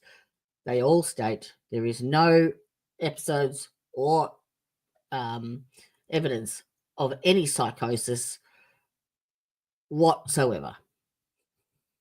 Bryant, with all its attendant and potential menace, was about to be unleashed upon the world. Oh my god. Now Creep. let's layer it. Let's Although layer it on Maurice's death was very likely a suicide, almost everyone in thick. Very Copping likely a suicide. It was. It was. Stop it. suspected Martin of killing his father. See? It did not help that during the search, Martin did not seem distressed and spent the time idly brush cutting the grass while other people were searching. People in Copping accused Why? Martin to his Why? Because he was intellectually disabled. He did not know the consequences. He didn't understand it. So he just went on as normal, like he normally did. And that's what you see in the police interviews. Does not understand the consequences of that, of what's happened yet. face, making him feel the full extent of the community's rejection. Now, Joe, while I say that, just excuse me, just have that in your head. So if you are a 10-year-old child and you're told that you are now being charged and sentenced for the unaliving of 35 people, and you cannot really comprehend that and all it entails, including the 35 consecutive life sentences. This man has been in prison for 30 years and has not been allowed to see anybody except his mother. What do you think has been going through his head for 30 years? How has he justified, like, what has he come up with to explain why he's there and why he's being punished? That would just be the biggest torment ever. It's horrible. It's Disgraceful. Martin later sold the Copping farm for $143,000 or $312,000 in modern money, and continued to live at 30 Clare Street in Hobart. The 143 grand, most notably, managed to escape the control of Martin's trustees under the Mental Health Act. It gave him a bit of mad money on top of Bit his of mad regular money. stipend. Mad money now, is it? After his father's death, Ooh. Martin Bryant began drinking heavily. He was merely a social drinker before, Oh, but dear. now he began consuming large quantities alone. In keeping with his childlike personality, Martin's favorite beverages were sweet drinks like port, Baileys, and Sambuca, the last of which reminded him of the taste of licorice. Over the next 2 years, his average consumption gradually escalated to half a bottle of Sambuca consumed at breakfast, Really? and an entire bottle of Baileys consumed throughout the Lovely. day. To You this, found that he added a information out smattering of other where? sweet wines and liqueurs. And although Martin was once fined by police for driving without a license, by some miracle, he was never caught in a DUI. Gradually, that. he began to fixate on David and Noeline Martin, Really? elderly owners of several guest houses and B&Bs in the country. He became fixated. It's descriptive, if nothing else. Countryside as the people it's- responsible for his father's death. Maurice Bryant had tried to purchase Seascape Guest House This in is bullshit. 1992, but David and This is them trying to establish a motive. Noeline had beaten him to it. When Maurice had tried to purchase another guest house off them, they refused the sale. Maurice had made a comment to his son that David and Noeline were hogging the market. Martin Bryant must have attached undue weight to that statement Bullshit. and began thinking of David and Bullshit. Noeline as evil people, villains in a Disney film. When Villains Maurice in a Disney- died, Disney film. Martin somehow made a connection in his mind that David and Noeline were somehow at fault. I've done that before. It's easy. It's beautiful. You just and none of this mixing it with milk rubbish either. It's got to be on ice. I have to make a point. It's me making a point of pointing out the bullshit.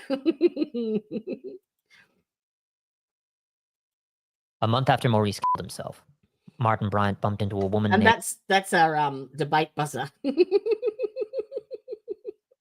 Marion Larner in downtown Hobart. Marion was a married woman several years Martin's senior, who lived on a farm with her husband, Roger, nearby the Port Roger Arthur that. historic site. Martin had first met the Larners as a 13-year-old boy when the Bryant family made a day trip out there. Meeting her again as a 25-year-old man, Martin began to fixate on Marion. Really? Over the next few weeks, he bombarded her with seemingly friendly phone calls. But the frequency of the calls got so bad that Marion contacted the police. The cops got in touch with Martin and gave him a warning. Really? The calls abruptly stopped. Didn't document it. In general, Martin Oh, Bryant it's got rather crazy aggressive again. in his pursuit of women after his father's death, perhaps spurred on by the booze. Mm-hmm. He would constantly approach women in public, with his opening line being, Mm-hmm. "Would you like to have dinner with me?" Most often, Martin was rejected Bullshit. or was given a fake number, Bullshit. but occasionally a woman would let Martin buy her a meal and then never contact him again. Given what the dinner conversation was likely to have been with Martin Bryant, you can't exactly blame them. Really? Waitresses and shop assistants in downtown Hobart became familiar with Martin and were reluctant to serve him due to the things Bullshit. he'd say. Bullshit. For example, he once asked a waitress about the ice cream they had on the menu and then leaned in and whispered that he'd like to lick it from her body. Oh my time, god. Martin Oh my god.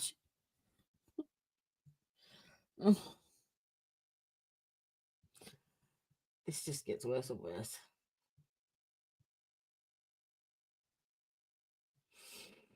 Mm-hmm. You like my new hat?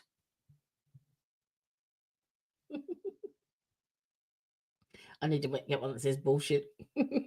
oh, hang on. I've got something similar. Where is it? I just remembered.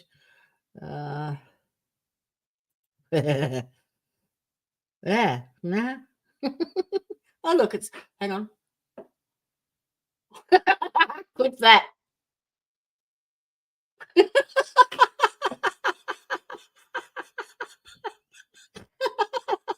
Oh, I cracked myself up. No, that's that's Hillbilly True Crime. She's covering the Judge Mullins and Mickey Steins, Letcher County Sheriff shoots a judge. That's who that is, because she's full of it. Oh dear. All right, now let me go back and take that off. I can't see the likeness whatsoever. Oh, maybe I'll put it here. There we go. Yeah. Now, whilst I've stopped, make sure you hit that like and subscribe button. It really helps us out. And we, as I said, we've got another 7 episodes of this. I'm not finished yet, but we've got 7 episodes of this deep dive into Martin Bryant and the Port Arthur Massacre to go. And we will be doing analysis on all of the psychiatrists, all of the whole story. We're breaking it down and, well, not debunking it, but we're showing the real story, so to speak. The bits that weren't ever made available to the public because there was never, ever, ever a trial. And why? Because Martin Bryant's rights were never, ever upheld, both on a legal sense and under the Disability Act because of his intellectual disability, and humanitarian, the way he was treated in hospital after he was admitted from the siege and with the 3rd-degree burns. It's disgusting. Disgusting. What happened to innocent until proven guilty? I know they got him from the cottages where he was arrested, and yes, he was there. But once you actually hear and listen and see what transpired, yeah, okay, I'll leave that to. Approached a heavily pregnant woman in a shopping mall and began stroking her belly. Oh my He was God. eventually banned from that mall. Bullshit! In December 1993, Martin used a bit of his money to travel to Melbourne for the first time, and then traveled on to Singapore, where he stayed in a luxurious hotel for 3 days. Returning home, He actually Martin traveled discovered that he many, had many some new times neighbors, overseas. the Kuiper family, Harry and Anitra, and their 3 children. Although they had heard numerous rumors about Martin, in conversation they merely got the impression that he was quite simple in the head. Mm-hmm. So they decided, quote, the Christian thing to do was to treat him like anybody else, Yes. until he gave us Yes. reason to do otherwise. Let me say For the that first and the 8 reason. weeks, things went relatively well. Anitra Kuiper took note that Martin conducted conversation like a 2-year-old. Half the time he wouldn't respond to a question or statement and would just bring up something entirely unrelated. Yep. But he seemed harmless, like a puppy. He had a childlike smile and frequently giggled. Yep. For his part, Martin forbore from Now turning remember that, because that's exactly what he does in the police interview. Exactly. And it's not because he's not empathetic. It's not because he's a psychopath or sociopath. It's because that's what he does. He's intellectually disabled. So there is a pattern of behavior. And this is prior to the shootings. Okay? Pattern of behavior. animals, being sexually suggestive, or making any serious threats of violence in Anitra's presence. Martin also socialized with Kuiper's 3 kids, who were 13, 11, and 9. He gave them full run Along of his his yard and the inside of his house. He went to Kmart and bought them all $26 water guns. Well, that's or generous for a $55 lovely in modern person. money, so they could all stage water fights in the garden Yeah. together. Several times, Martin took the 3 kids and Anitra into Hobart and treated them all to Oh, a shopping spree, just like extremely. Helen used to do with him. He is an absolute mass murderer. Yeah, no doubt about it. And then he bought them all ice cream and took them to the movies. Martin's mother, Carlene, who knew him better than anyone, got wind of this and phoned Anitra to tell her that she shouldn't let Martin drive them anywhere and to not let the kids get too close to him. Carlene did not supply a clear reason, but from that point forward, Anitra started insisting on driving them all on their shopping trips herself, and she would not let the kids go over to Martin's house for longer than 20 minutes unobserved. Can you imagine Nevertheless, what Martin thought Martin's about that? fixation on the Kuiper kids grew, particularly. Not fixation. He would be totally like, what? What's going on? Why aren't they allowed? And obviously going over there and saying, can they come over? And being told no, but that's a fixation. He wasn't aware of what had gone on in the background, allegedly had gone on in the background, and he's searching for answers, as anybody would. On their 13-year-old daughter. After 8 weeks had elapsed, with the 3 kids being Martin's best friends, they were over at his house, and he suggested they play a game of cards. He produced a deck of cards that had pornographic images on them. When the kids told their parents, Harry Kuiper went over and told Martin to stop hanging around them. Martin Oh said, my God. I suppose my mother's been phoning you. Oh, Harry replied, No, Martin, we really like you. Bullshit. You're very generous Bullshit. to the kids. But we can't have you showing them pornography. It's not anything your mother has done. It's what you did. Martin wouldn't accept it. And over the next 2 months, he tried to reestablish relations. One time, he knocked on the Kuipers' front door and gave Anitra flowers. Another time, less harmlessly, Oh, he asked if he could let's put take another crazy picture up. Just reinforce it. Crazy, crazy. Told ya. There's a picture to prove it. 13-year-old daughter to dinner. And whenever he saw the kids out in the neighborhood, he would wave and suggest they come over sometime. Yeah. The kids would reply positively, but never went Always over to did. Martin's house. They had firm instructions to give him a wide berth. The kids, even the young 9-year-old, understood that Martin was not quite right in the head. Mm. And so, Martin Bryant was alone again. He started frequenting a local cafe for afternoon tea, dressed in a Oh, linen that's horrible. Oh, that's exactly what a psychopath would do.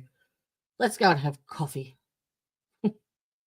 suit with his Panama hat. I like how they sprinkle the bits of the truth in there into the bullshit.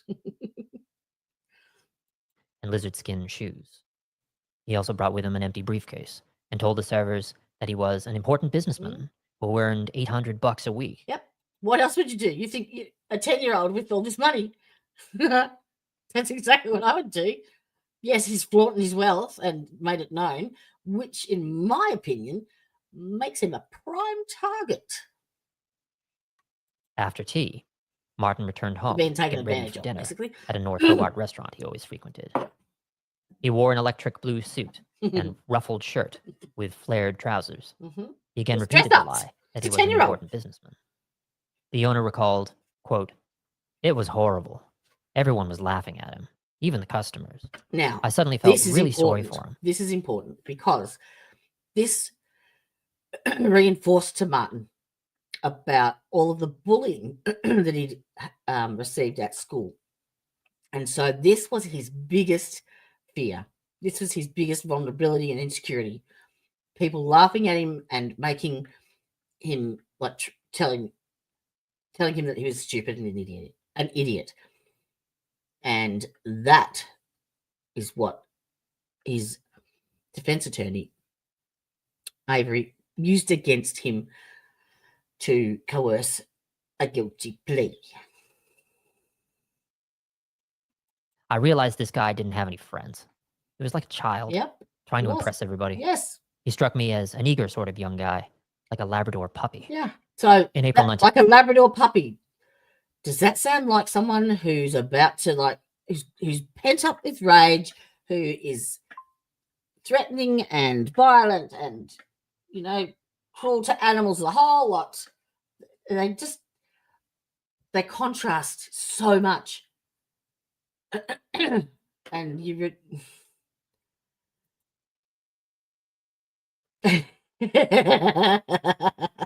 yes.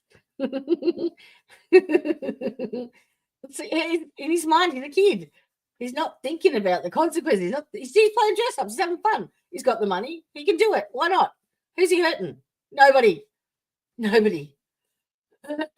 But it was his biggest insecurity and vulnerability, and that was used against him. You'll see as we get to that point. In 94, a couple months after things fell apart with the Kuipers, Martin spent So some of his April 94, 2 years before Port Arthur. money on a round-the-world trip to Melbourne, Bangkok, London, Stockholm, and Los Angeles before Sounds flying horrible, home on doesn't May it? 7th. He had booked 2 weeks in Disneyland, but left after the 3rd day when it rained. From April 1994 to December 1995, Wow, it was a killer. Martin Bryant visited Europe 6 times, Yeah. the USA 3 times, Yeah. and Southeast It's a Asia. terrible life. Awful. Must be full of horrible experiences. So much so you want to go and shoot the cafe up. Post haste. 3 times, along with making single trips to New Zealand and Japan. He joined a frequent flyer program and traveled business class. Why He not? also made a dozen domestic trips to Queensland, New South Wales, Good and on South him. Australia. But his favorite place in the country was to visit Melbourne, where he apparently liked to visit the zoo. While staying in the UK, Martin Evil checked into an bastard. expensive hotel. A few minutes later, Martin came down from the room and announced it was too hot, and he was checking out. When the staff offered to fix the cooling for him, he refused. When they offered him a refund, Martin told them they could keep it as a tip. The unusual behavior was reported to the police. Oh, God. They contacted authorities in Tasmania to run a background Really? check. They rang the police because he said, my room's too hot, and he made them keep their money.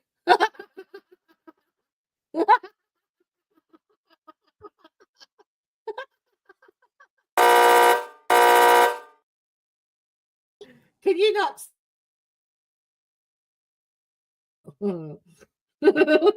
Sorry. Check on Martin. They were told that Martin had been fined Jen, for driving without a hello. license, but otherwise had a clean record.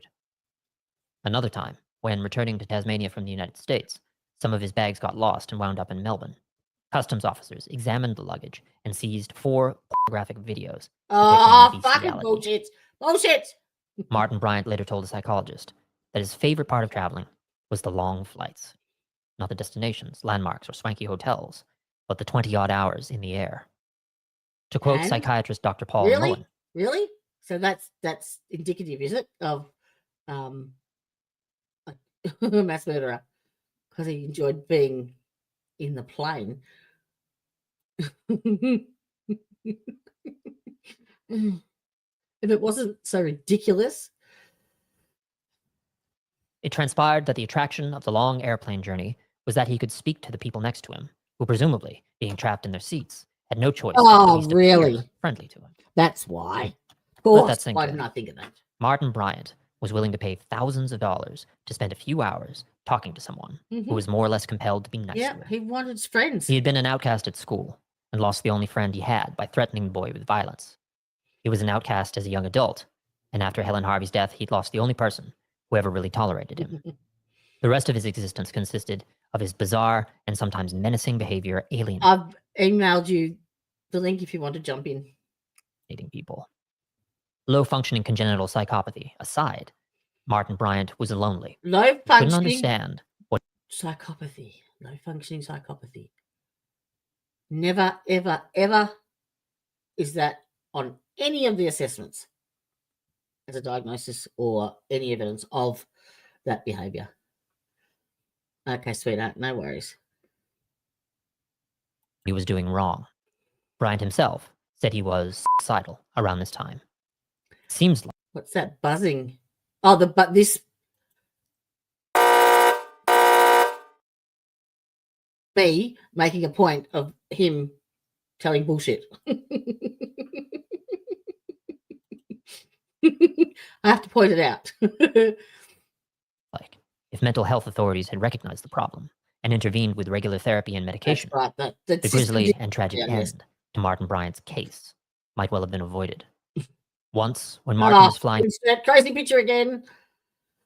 home from London, he was seated next to a 23-year-old female law student at the University of Tasmania. Apparently, the conversation was not a total disaster, and she was friendly with him the whole time. Martin alternated between telling the woman he was a farmer or a carpenter, but couldn't keep his story straight. He said he hadn't worked since his father's death. At the end of their conversation, Martin invited the young woman to come live with him in a big house on Clare Street.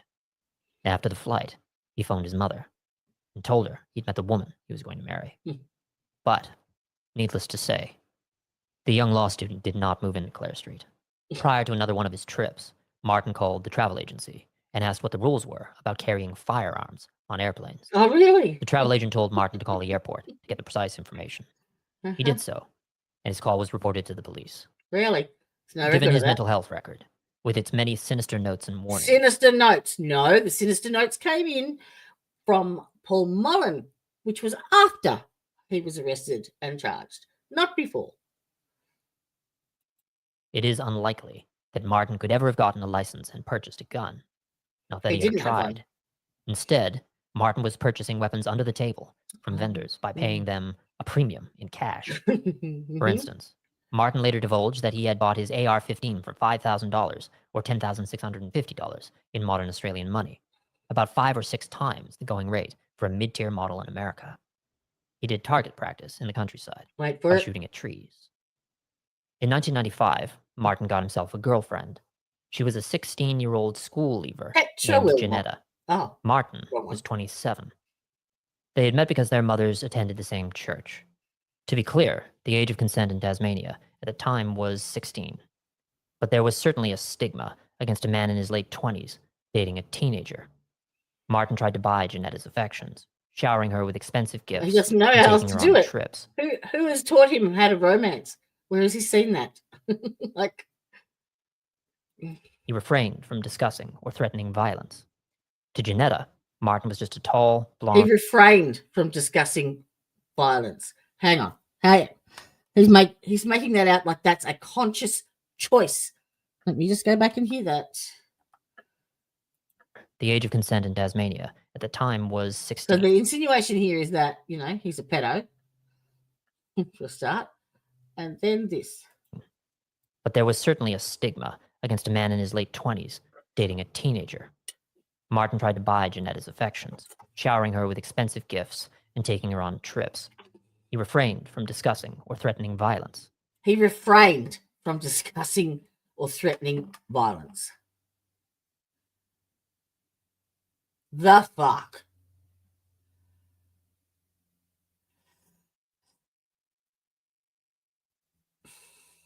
To Janetta, Martin was just a tall, blonde, rich, and incredibly stupid young man. And that there is probably the very best description of Martin ever on the face of the planet. Right there. That's what he's guilty of. That. So let's lock him up for 35 life sentences consecutively. He was quiet. He was gentle. He was oddly childish.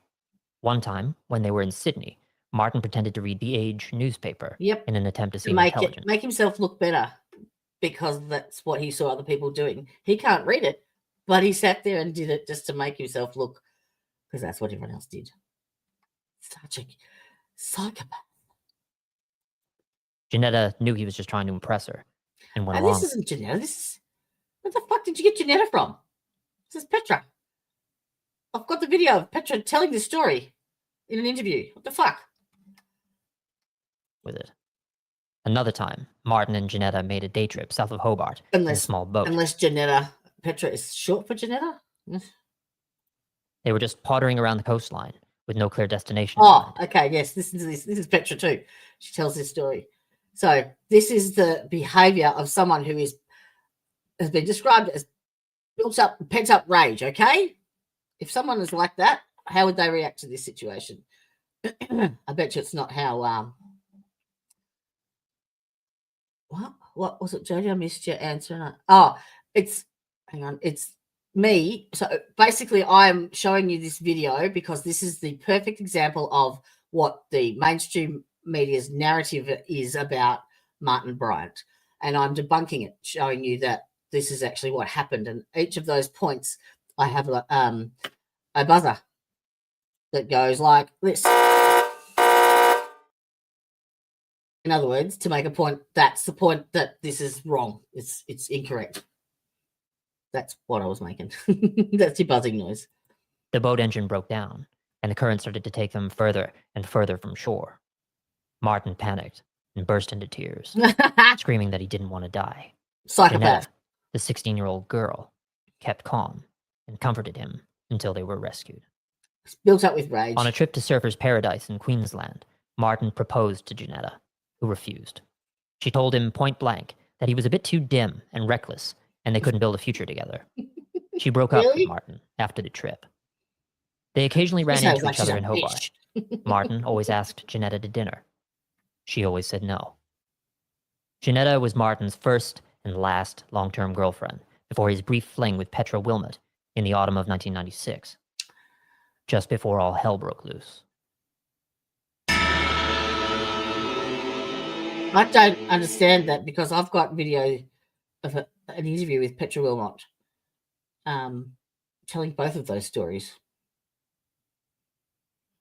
Just saying. Countdown to Armageddon. Sometime in early 1996, Martin Bryant drove out to Seascape Guest House, on the edge of the Tasman Peninsula, roughly 80 minutes east of Hobart. There, he met David and Noeline Martin, who owned the house, along with several other holiday properties in the area. The purpose of his visit, Bryant revealed, was to buy Seascape, just like his father had attempted to do in 1992. Oh, shit. David and Noeline said He they did weren't actually make interested an in offer, selling but the place. Martin that wasn't his pressed them intent. and offered them a huge sum of money, many times what the property was worth. In his mind, he was trying to correct a wrong that had led to his father's death. Noeline replied that they weren't interested in selling, no matter how much money Martin offered them. We do not know what Martin's reaction was, or whether he threatened violence. Really? What we do know is, Let's see sometime if after the that- encounter, Martin Bryant decided to murder David and Noeline. Really? You do know that, do you? In You early know March. that. You know that. Yeah? Well, you know that. Big call. It was never proven, was it? No. No. Why? Why? Well, let me see. Perhaps being coerced by your attorney to plead guilty and blackmailed to do it. Maybe that had something to do with it. Just saying. 1996, Martin placed a classified ad in the newspaper searching for a gardener for 30 Clare Street. One of the people who answered the ad was 20-year-old TAFE student Petra Wilmot. She thought it would be an easy way to earn a little extra money. Martin hired her, and before she had even so much as pushed a leaf, asked her out. Martin Good on him. splashed less cash on Petra than on Janetta, and he didn't take her on any fancy trips outside Oh. Tasmania, just a few drives into the countryside. Martin was also careful not to fly into a temper or discuss violence around He her. was careful not to fly into a temper or discuss violence around her.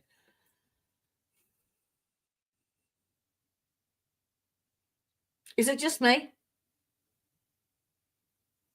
Is that not just so fucking blatantly obvious that it is ridiculous? Like, so he's saying, oh, I've got me a girlfriend. Oh, I better make a mental note not to discuss violence or shit around her. Because that's exactly what a 10-year-old would think, wouldn't it? Apparently, he didn't know the consequences to his actions. So why would he even think to do that? Why?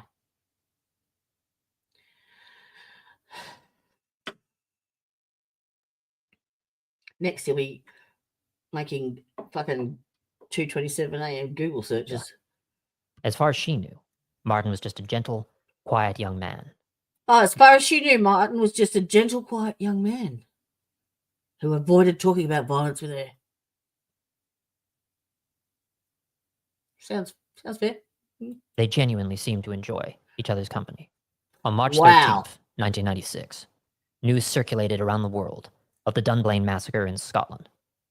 Former shopkeeper and suspected pedophile Thomas Watt Hamilton had Oh, really? And suspected pedophile. I'm gonna have to deep dive that one. Hang on. Where's my pad? Oh, casting aspersions left, right, and center. I'll play this. I'll go and get a pen. And memento. used 2 Browning pistols and 2 Smith & Wesson revolvers, along with 743 rounds of ammunition, to murder 16 children, all 5 years old, and 1 teacher at a primary school, before turning the gun on himself. It is theorized that the news of the Dunblane Massacre inspired Martin Bryant to commit a similar crime of his own. He wanted to murder David and Noeline, and he was feeling suicidal at the time. Bryant concluded that if he was going to murder 2 people and effectively end his life, he might as well make as big an impact on the world as possible by taking a bunch of strangers Bullshit. with him. Bullshit! Forensic psychologists hypothesize that the reason why shooters do this is for a feeling of power, to feel like they are leaving the world as a notorious and fearsome villain, rather than as the failure of a human being that they really are. According to Bryant's stunted and addled mind, he had a justification for murdering David and Noeline. They were responsible for his father's death. But there was no such justification for murdering a bunch of strangers. Martin's congenital psychopathy took care of that. He felt no Bullshit. empathy for them. Bullshit! They weren't innocent human beings. They were targets. a way for Martin to make his mark upon the world. Besides, most people in Martin's life had rejected him. Martin was incapable of reflecting that it was because of something he had done. Inappropriate comments, threats of violence, shooting people with an air rifle, and so forth. In Martin's mind, people rejected him because they were cold, wicked, and cruel. So, as far as Martin was concerned, everyone on the planet was fair game. He ignored the fact that several people in his own life, his parents, Helen Harvey, the Kuiper family, Petra Wilmot, had been kind to him. It did not occur to him that among the people he might kill, there could be others equally capable of kindness and understanding. Sometime in early April 1996, one of Martin Bryant's neighbors in Newtown, Nancy Dalton, ran into Martin while she was waiting for a taxi in front of the Purity supermarket. Nancy had known Martin from the neighborhood for several years and always felt sorry for him. She knew he felt alienated and lonely. And so, whenever she saw him out and about, she would take the time to have a chat. This time was no different. During their conversation, Martin suddenly said, "Come on a picnic with me this weekend. We could go for a nice drive. I could take you for lunch. I'll show you where Miss Harvey had a farm." Nancy politely declined, explaining that her grandchildren were visiting her that weekend. Sensing his frustration, Nancy asked if something was wrong. Martin replied, "I don't know. Nobody ever wants to listen to me or go with me. I'm getting fed up with this. I'll think of something. Something. Everybody will remember me." Nancy began to assure Martin that she would go with him for a picnic if she could, but Martin had already walked away and was hurrying towards his yellow Volvo. On April 25th, 1996, Martin and Petra spent Anzac Day together in the countryside at Richmond Historical Site. Although he and Petra 26, so this is 2 or 3 days before the massacre. had an enjoyable day, he seemed irritated by the tourists there. On the 26th, Martin and Petra had lunch in central Hobart. On April 27th, they went to a farmer's market and bought vegetables. That evening, He must be they went to planning a Carlene massacre Bryant's then. house for dinner. Carlene used the vegetables Martin and Petra had bought that day. Neither woman noticed anything particularly amiss with Martin, Uh-huh. at least He wasn't not that more big. than usual. After dinner, Martin and Petra went dancing at the Cadillac Club and left sometime around midnight. Returning to 30 Clare Street, Martin set his alarm clock for you would- 6 a.m. You would think he'd want to get a good night's sleep with the busy day he had the next day, wouldn't you? This was unusual. Martin never set his alarm clock. On April 28th, 1996, over breakfast, Martin explained to Petra that he had something to do that day. Petra left 30 And Clare this is Street at all around pure 8 a.m. speculation right here. Martin's usual practice was to drink half a bottle of Sambuca with Bird breakfast, quieter. when Petra wasn't there to catch him, of course. His alcoholism had intensified over the past 6 months, averaging about 20 to 30 standard units every 24 hours. But today, he remained dead sober. He left the house, taking his sports bag, containing 2 semi-automatic rifles, a bolt-action hunting rifle, and a 12-gauge shotgun with him.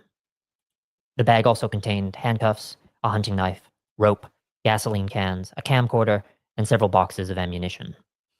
Martin got into his yellow Volvo and drove to Seascape Guest House, making 4 stops in various small towns along the way. He arrived at Seascape at 11:15 a.m. He shot 69-year-old Nolene Martin as she opened the door. Then he charged into the house and stabbed 72-year-old David Martin with his hunting knife. David probably watched as Bryant caved in his wife's skull with an unidentified blunt object. Then Bryant shot David in the head. He And closed- you know the I like how he knows the actual order in which that occurred, because there was pretty much just ashes to determine that. the door to the cottage and dragged the 2 corpses into a nearby bedroom, placing them on the bed. At 12:30 p.m., Maureen and John Mason, 2 tourists from mainland Australia, pulled up the gravel drive to Seascape Guest House. Bryant came outside and greeted them. He seemed agitated. His mannerisms were odd. The Masons explained that they had enjoyed their time in Tasmania so much that they wanted to inquire about prices at Seascape for a subsequent holiday. They also wanted to inspect the rooms of the cottage. Bryant said they couldn't come inside. He lied that his mother and father had gone out. Did that make a difference? Because I've increased the volume on the video, but I can't find where to adjust it on here. But I'll keep looking. Oh, so is anyone watching on their mobile by any chance? Out of interest, because as I said at the start, StreamYard have now come up with a new layout in the studio, and they allow you to stream in portrait mode and landscape. And I was just wondering how it actually creates 2 streams. Can you actually see, like, is your screen a different, like, does it fill up the entire mobile screen, Tan? Yeah, because how's the guy? The guy's loud. I was able to turn the video down. Ah, okay, cool. All right, sweet. I'll try not to use it as much. I was making a point. Can you take a screenshot, please, of your mobile of what you're seeing so that I can see what you're seeing and know what to adjust? Should I need? Oh, I know. Should I need to? You have 2 streams going. Yeah, yes, that's right. Yep, that's how StreamYard have set it up now. It's just bizarre.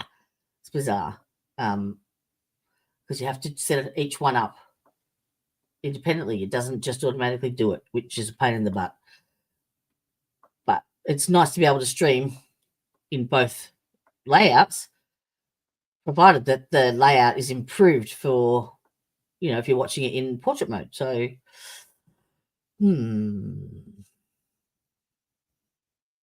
Nat, quote, "I've got my girlfriend inside." Disappointed and slightly annoyed, the Masons got back into their car. As they drove away, Bryant stood on the front doorstep, his arms folded, watching them. Once the Masons were out of sight, Bryant locked the cottage, got into his Volvo, and tossed the keys to Seascape into his glove box. A short distance down the Arthur Highway, Bryant pulled over and spoke to 2 young women who were having car trouble. He told them that he was, quote, "going to the Isle of the Dead to get rid of some wasps." Insert crazy photo. Thank you. Where did you send it? In Discord? Oh, okay. So you were logged in under the landscape one, but now you're in the portrait one and it fills up your entire phone. Is that right? Okay. Thank you. I'll have a look. But, you know, have a look at Mr. Crazy here.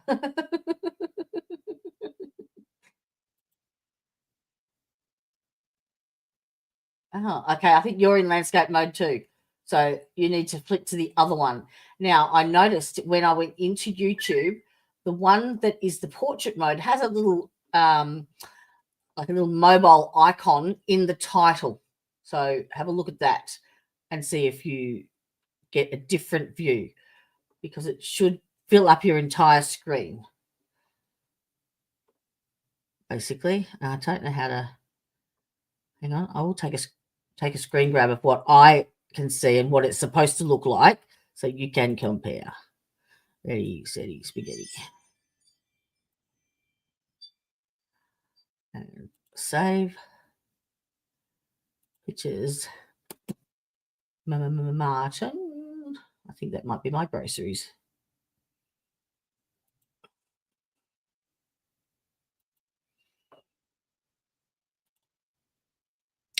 Okay, let's bring it up.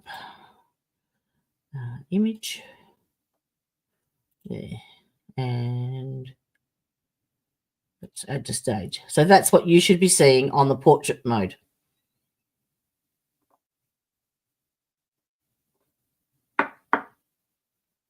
Oakley dokley. So yes, your layout is the wrong one. Oh, no, maybe it's not. Oh, I don't know. I have no idea. I just and I increased the size of the font for the chat too, so that you can see it clearer on your mobile. Hopefully that helps. I'll decrease it again now and see if it makes a difference. And let me know. Thank you for doing that. It's hard to see what you're seeing. Let's go back to Crazy Face.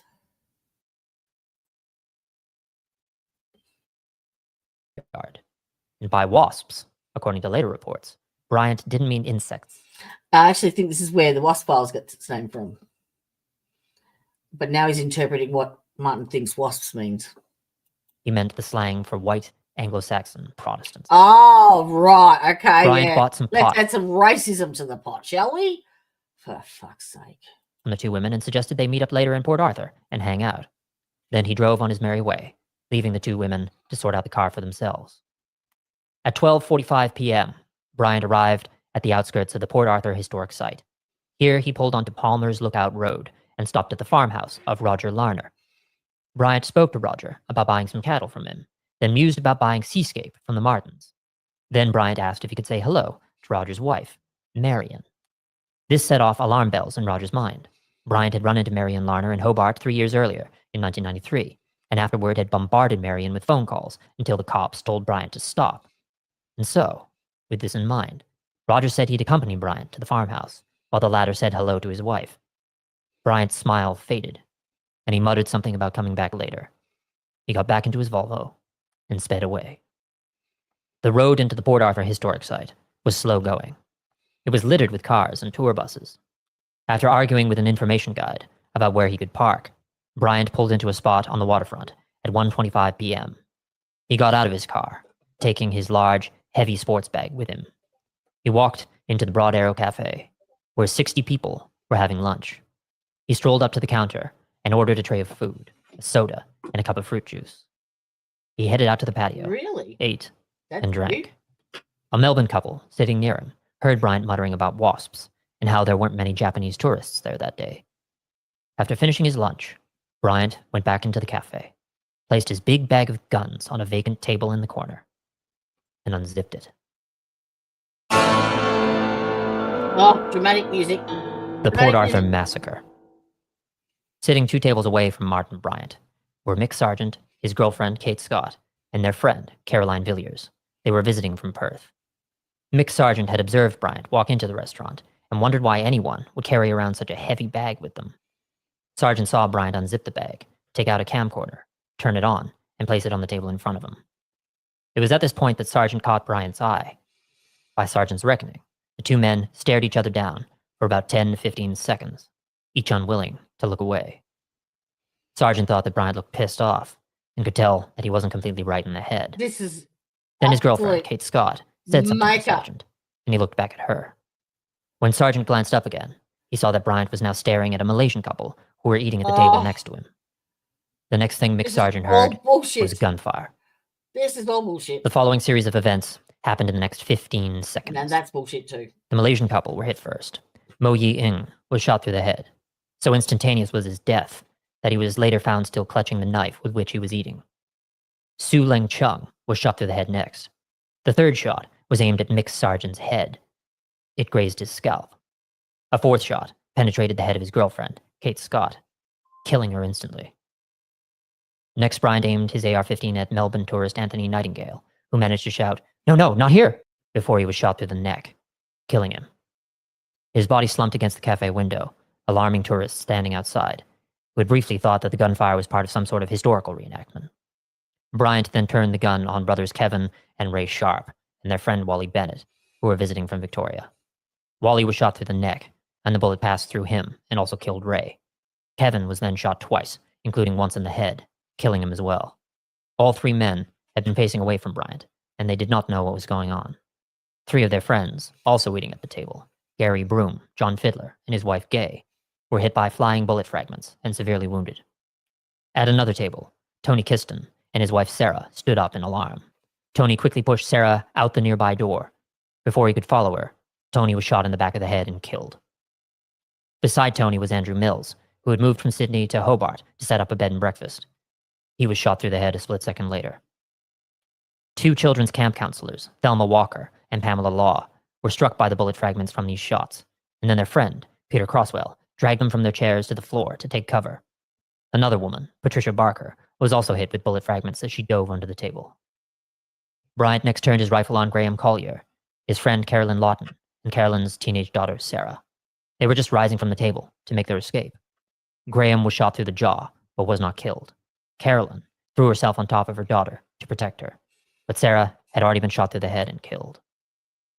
Carolyn was shot in the back and survived after intensive surgery, but it wasn't until 24 hours later that she learned that her daughter was dead.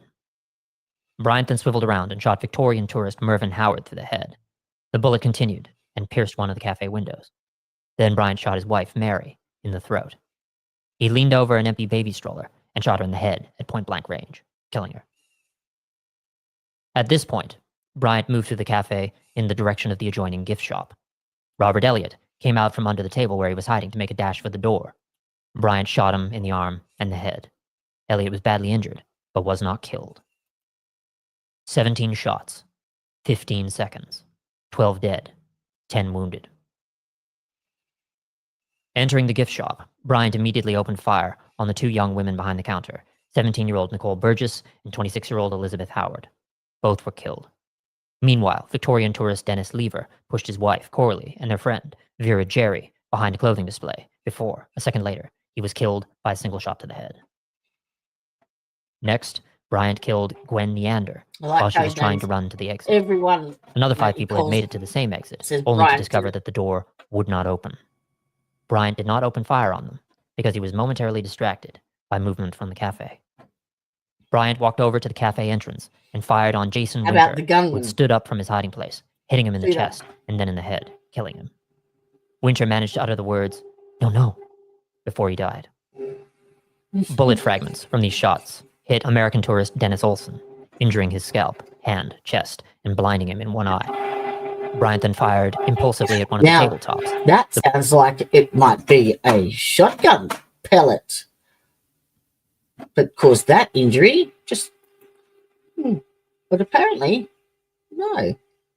And, oh, I put out the wrong... clicked on the wrong thing. Sorry. Apart with his bare hands.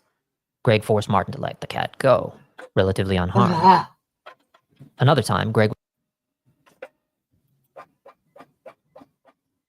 Bryant shot him in the arm and the head. Elliott was badly injured, but was not killed. 17 shots, 15 seconds. Bryant tried to shoot the unidentified Asian male tourist, but discovered his rifle was out of ammunition.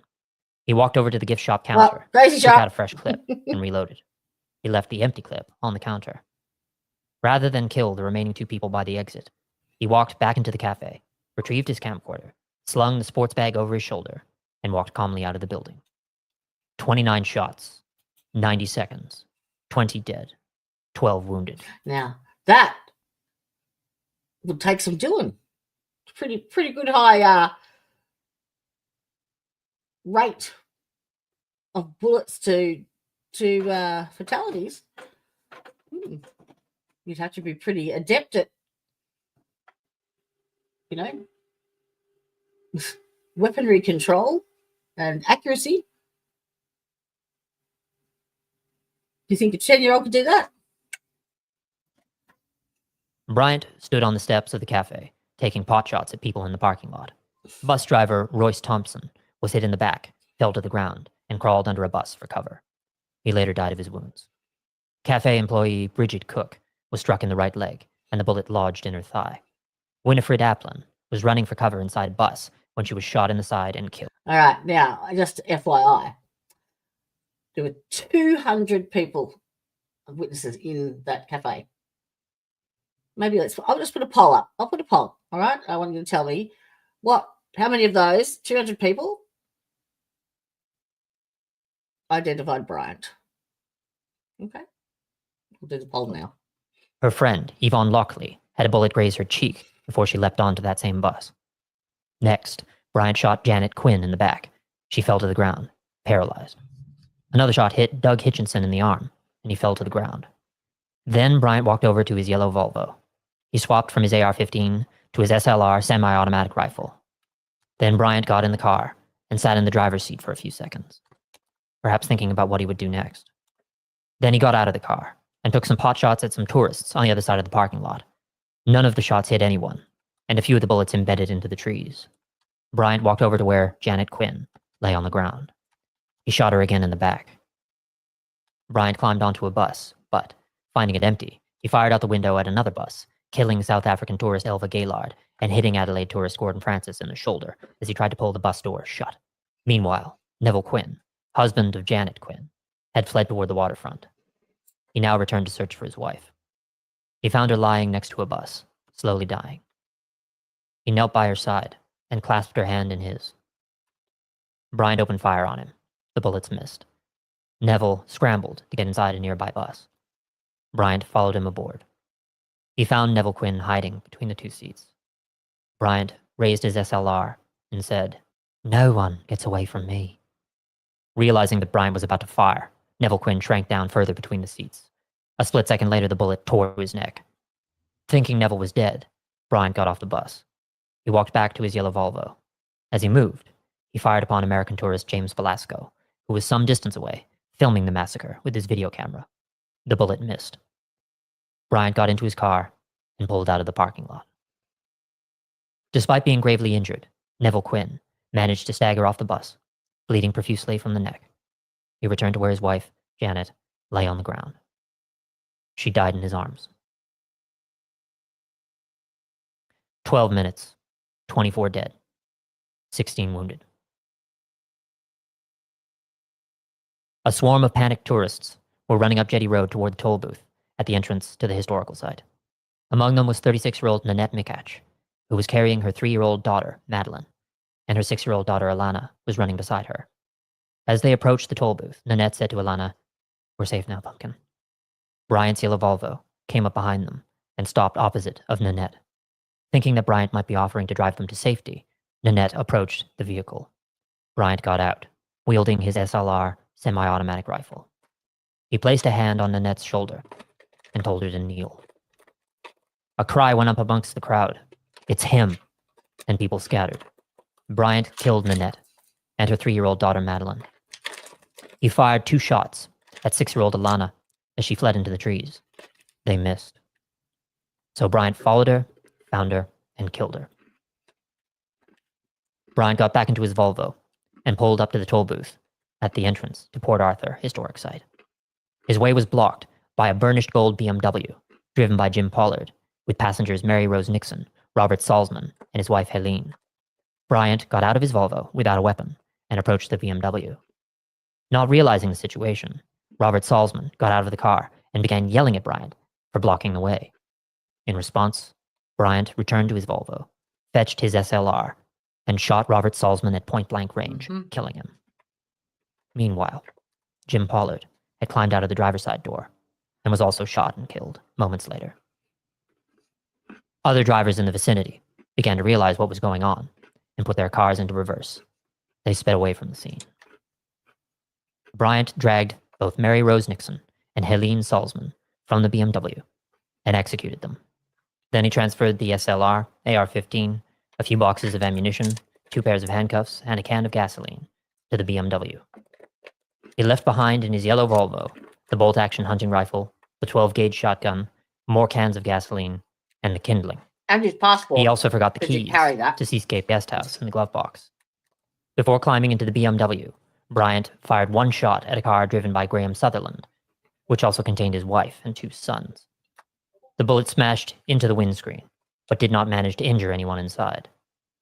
Then Bryant got into the BMW and left the scene. 15 minutes, 31 dead, 16 wounded. The BMW pulled into the main street of Port Arthur, comprising of a few specialty shops, a gas station, and a general store. Some of the cars that had fled the toll booth area had pulled into the main street. One woman leapt out of her vehicle, ran into the gas station, and told the owner, Jim Laycock, to call the police. Laycock picked up the phone. As he did so, he saw a burnished gold BMW pull up to the gas station, blocking in a white Corolla driven by Glenn Pears with his girlfriend Zoe Hall in the passenger seat.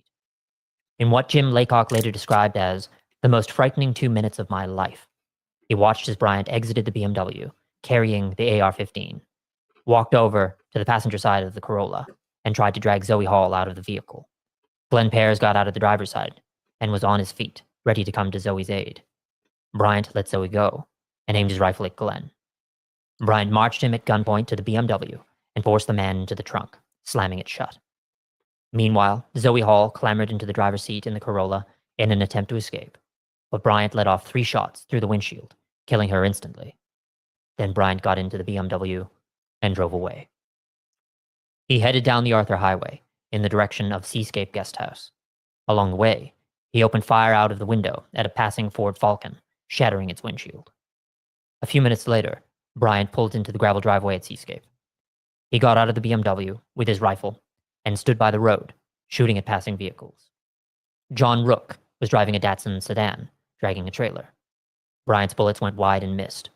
Behind him was Linda White and her boyfriend Michael Wanders in a Holden 4x4. Bryant peppered the SUV with bullets, one of which struck Linda White in the arm, damn near severing it from her body. Then Bryant fired on a sedan driven by Doug Horn. The bullet shattered the windscreen, sending shards of glass into Horn's arms and chest.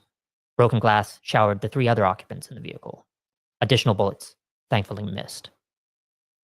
Anne Wardle, following in another vehicle, saw the shots and threw her car into reverse. Bryant opened fire, hitting her side door. Meanwhile, a red sedan came up behind Anne, driven by Simon Williams and his wife, Susan, in the passenger seat. Simon swerved into the other lane and sped up to drive past the gunman. Bryant fired twice at the sedan, with one of the bullets piercing the passenger window and shattering Susan Williams's left hand, while her husband got sprayed with shrapnel. Anne Wardle, meanwhile, had managed to reverse down the highway, heading away from Port Arthur, out of sight of Bryant's gun. Anne Wardle leapt out of her vehicle and began flagging down oncoming cars, telling them to stop. A madman was on the loose. Bryant got back into the BMW and guided it up the gravel drive to the cottage entrance. He exited the vehicle, opened the trunk, and forced Glenn Pears out with the AR-15 pointing in his face. Bryant cuffed Glenn's hands behind his back. Then Bryant marched him toward the cottage door. Realizing that he had left the keys to Seascape in his Volvo, Bryant either kicked the door open or threw his body weight against it. He pushed Glenn Pears into the cottage and used the second pair of handcuffs to secure Pears to the thick stair rail. Bryant went back outside, retrieved his SLR and boxes of ammunition, and brought them inside. Then Bryant doused the BMW with a can of gasoline and set the car ablaze. He returned to the guest house, shut the door, and barricaded it. It had been approximately 30 minutes since Bryant had first unzipped his big bag of guns at the cafe. 32 dead, 23 wounded, 1 taken hostage.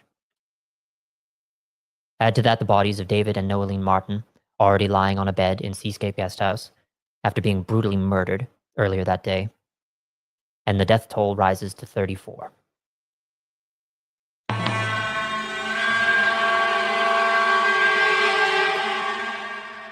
Siege. Police constables Paul Hyland and Gary Whittle arrived at Seascape Guest House just after 2 p.m. to find a BMW on fire in the driveway.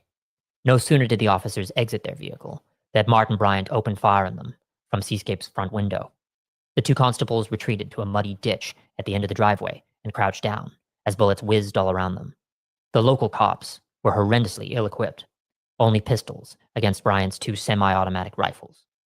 Bryant continued to pepper the top of the ditch with bullets while the officers radioed for help. Over the next 2 hours, over 500 officers, roughly half of Tasmania's police force, were deployed in a wide perimeter around the country cottage. The Melbourne Special Operations Group, the Aussie equivalent of SWAT, and additional police reinforcements were flown in from the mainland. A command post was set up in the nearby town of Tirana. Because of the range of Bryant's guns, the police did not assemble too close to Seascape. Constables Whittle and Hyland wound up spending 8 hours in the ditch in front of the house until they could be extracted under cover of darkness. Meanwhile, police negotiator Terry McCarthy, police psychologist Mike Ryan, and forensic psychologist Dr. Ian Sale phoned Seascape to talk to Bryant and figure out what they were dealing with here. The first call to Seascape went through at 4:30 p.m. Bryant answered the phone, said his name was Jamie, and lied that he had 3 hostages instead of just Glenn Pears. He did not divulge that the Martins were already dead. Bryant pretended to be taking food and water to the 3 hostages. Pretended. Really. When we get to it, we will be playing these audio tapes of the hostage negotiator, and you can actually hear gunshots in the background whilst he's on the phone saying that he's going to take a cup of tea to the I'll tease the hostages. And he's calling himself Jamie. Why would you do that unless you're playing a game, maybe? Who knows? He spoke to McCarthy on the phone. Bryant demanded a helicopter to fly him and Noeline Martin to Hobart, where he intended to board a flight to Adelaide. Of course, Noeline was crazy already picture. dead, Gotta and enforce Bryant that. had no serious Crazy plan picture. or intention to leave Seascape alive. McCarthy said that it might be difficult to procure a helicopter. Bryant responded by saying, "You can buy a helicopter. I've got the money. You don't understand. I've got the money." Then he related a I like the long, voice of the rambling tongue. story about how he had once tried to buy a helicopter for $95,000, or roughly. So I found this guy, and I was going to watch it just purely to see, what he knew and what, just different perspectives and stuff, because that's what I do. And it pretty much showed me that it was the epitome of the mainstream media's narrative on what they wanted projected with regards to Martin. And so I thought I would use it as like a reaction video to show you how that has evolved and how that is perpetuated, because this is only like a couple of years old. So it continues to be perpetuated to this day. The bullshit. And yes, it's like a porn stash. Big 70s porn stash. $200,000 a day when he saw one advertised in a Hobart newspaper. McCarthy asked Bryant how he was feeling. Bryant said, "Relaxed. It's just like being on a Hawaiian holiday." McCarthy asked why. Bryant answered, "I don't myself rightly know." McCarthy made 5 more telephone calls to Seascape Guest House between 5 and 9:30 p.m. Yeah, Seascape is just an enigma to me, because it absolutely makes no sense whatsoever. And I really, really, really want to delve as deep as I can into that. I'm actually waiting for Andrew McGregor to contact me, to get back to me, because he is he's a retired Victorian police officer who probably knows more. He got called to go down there, so he's a first-hand witness and good source of evidence, basically. So yeah, Andrew.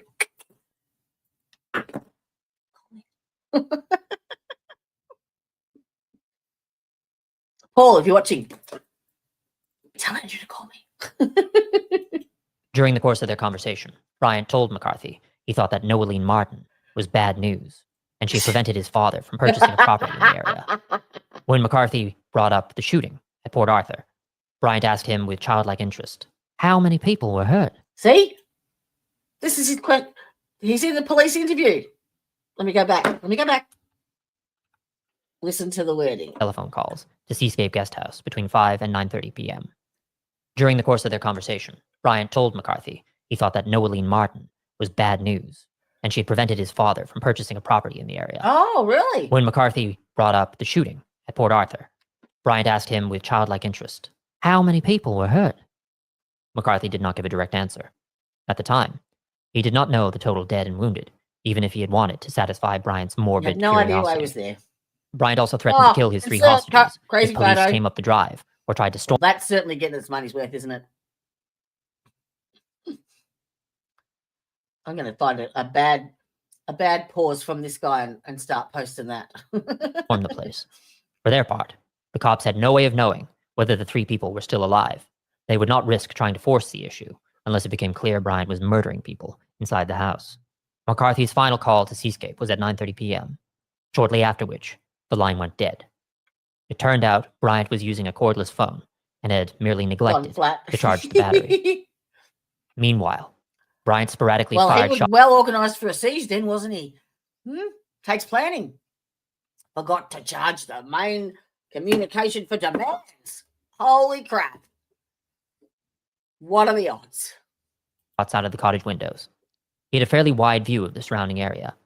Not too many trees blocking his vantage, and fairly wide open gardens. Wide open. A cloudless, moonlit sky. And I'll just have you note too, the entire siege, not one person was injured or harmed. In fact, when someone was noted, like one of the special ops guys was trying to make advances. Martin calls the hostage negotiator and says, tell him to come back. So why would he do that when he could have clearly taken a pot shot at him and killed him? Because, I mean, what's one more after 35, really? Like, yes, he was in there. Yes, absolutely. He was there. And they arrested him the next morning because they set fire to the cottage, and he came out. Like, funnily enough, don't ask me, like, if you're going to set a cottage on fire and you're dousing it, the accelerant would splash on you where? Would it splash on you on your front or your back? Because he came out with his back on fire. That I have to find out. Like, there is, that, the story that they showed you, or they told you at the poll booth, or toll booth, sorry, where the two cars were there, both the Volvo and the gold BMW. Now, one of the witnesses, which I will get to because I have to break it up into sections because it's so in depth, but one of the people that worked at Port Arthur at the toll booth has an interview with Paul Motor from the Wasp Files, and he actually lost his wife. She was one of the ones serving in the cafe, and he interviews him as a two-part interview on the Wasp Files, and he even says it wasn't Martin, but he says that both of the vehicles were there at the toll booth at the same time, and the gold BMW was parked in front of the Volvo. And he said the Volvo had 4 occupants in it. The shooter was in the driver's position, and the people in the car weren't scared or petrified or anything like that, but they each got out and ended up having an argument of some sort, and they all wound up dead. But the guy that the toll booth operator, like from that area, they said it wasn't Martin. And I've got a feeling that perhaps Martin was at Seascape the entire time. Well, my theory is that someone named Jamie has befriended him, basically because he's an easy target to get hold of his money. Let's play a game. You can be me today and I'll be you. So that explains if he dons some, blonde wig and impersonates him and drives his car, and uses his gun, and just so happily travels with his passport. And I don't believe Martin left that cottage. He stayed there pretending to be this Jamie, like it was a role play. And that would explain, when the other guy gets back to the cottage, that you can hear the gunshots in the background while Martin's on the phone. And I haven't gone to yes, the story goes that on his way from Port Arthur to the cottages after the massacre, that he stops to buy petrol, and that's when he takes the hostage and kills the wife, the girlfriend.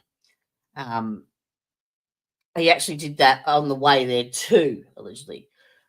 So, but yeah, the gold BMW was what was used to get from the cafe up to the toll booth. Like, it's the only bit of footage, and it's grainy, and it's like the back of him. The only bit of footage of the shooter is that trip from the cafe to the BMW, and he's got a big long black coat on of some sort, and that you don't see the face. So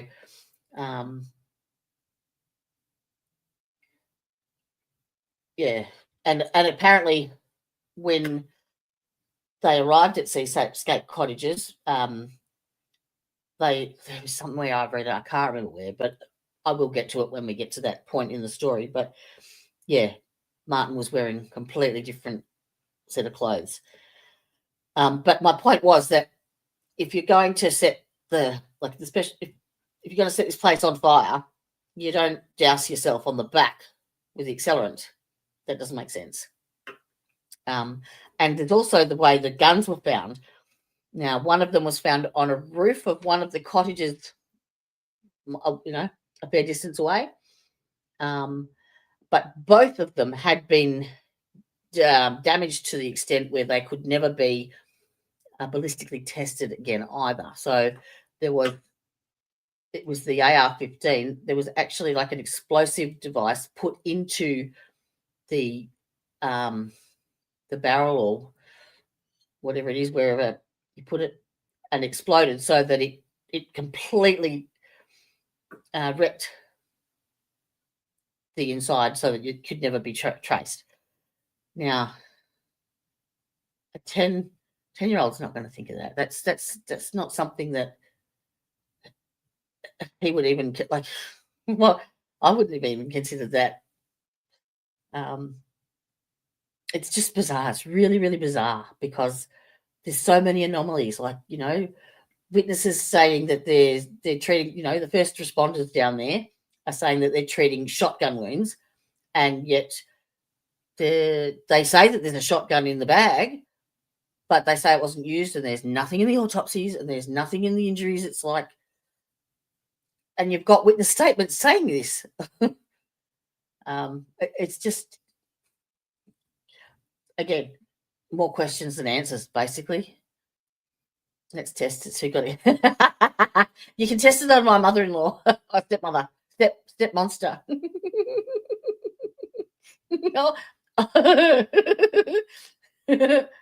I'll nominate her. To detect movement in the shadows. Why? Police gave the cottage a wide berth because of the gunfire. The only vital operation was extracting the 2 trapped police officers at 10 p.m. When the team moved in... That's what I was going to, yeah. So he's surrounded by special ops, and yet not one person dies. And also, there is there was a helicopter and someone else in the special ops, and they had 2 opportunities, and it's recorded, and it comes across on the radio. We have the lone gunman on the roof, we have sites, we have engaged,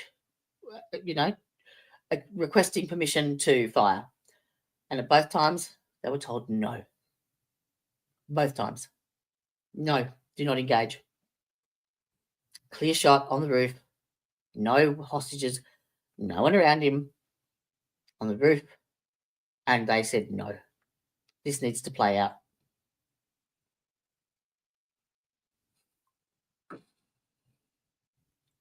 Now, the first responder, it's her name is Wendy Skur, and I've got her interview.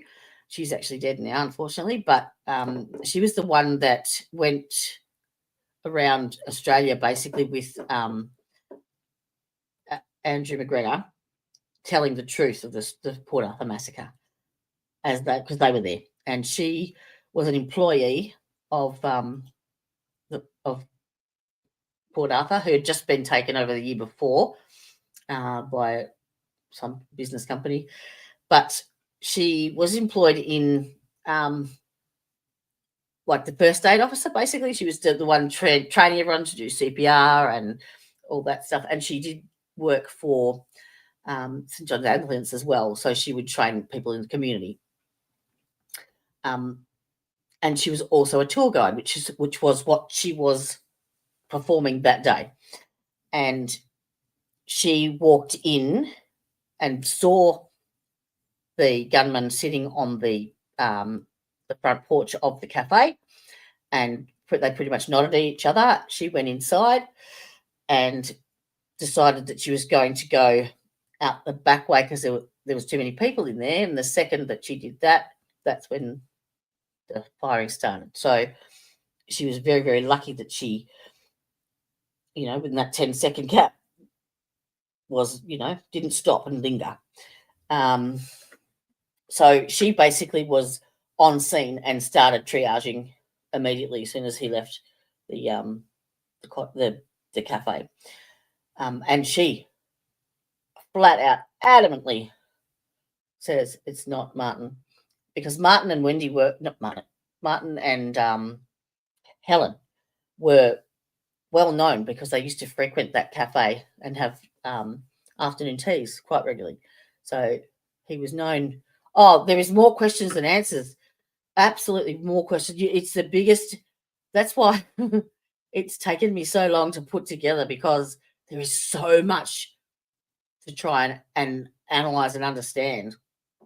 And you've got to sift through the bullshit as well. So basically what I'm going off is like, and it's even hard to do that because, court records and stuff. And most of it's redacted, like the actual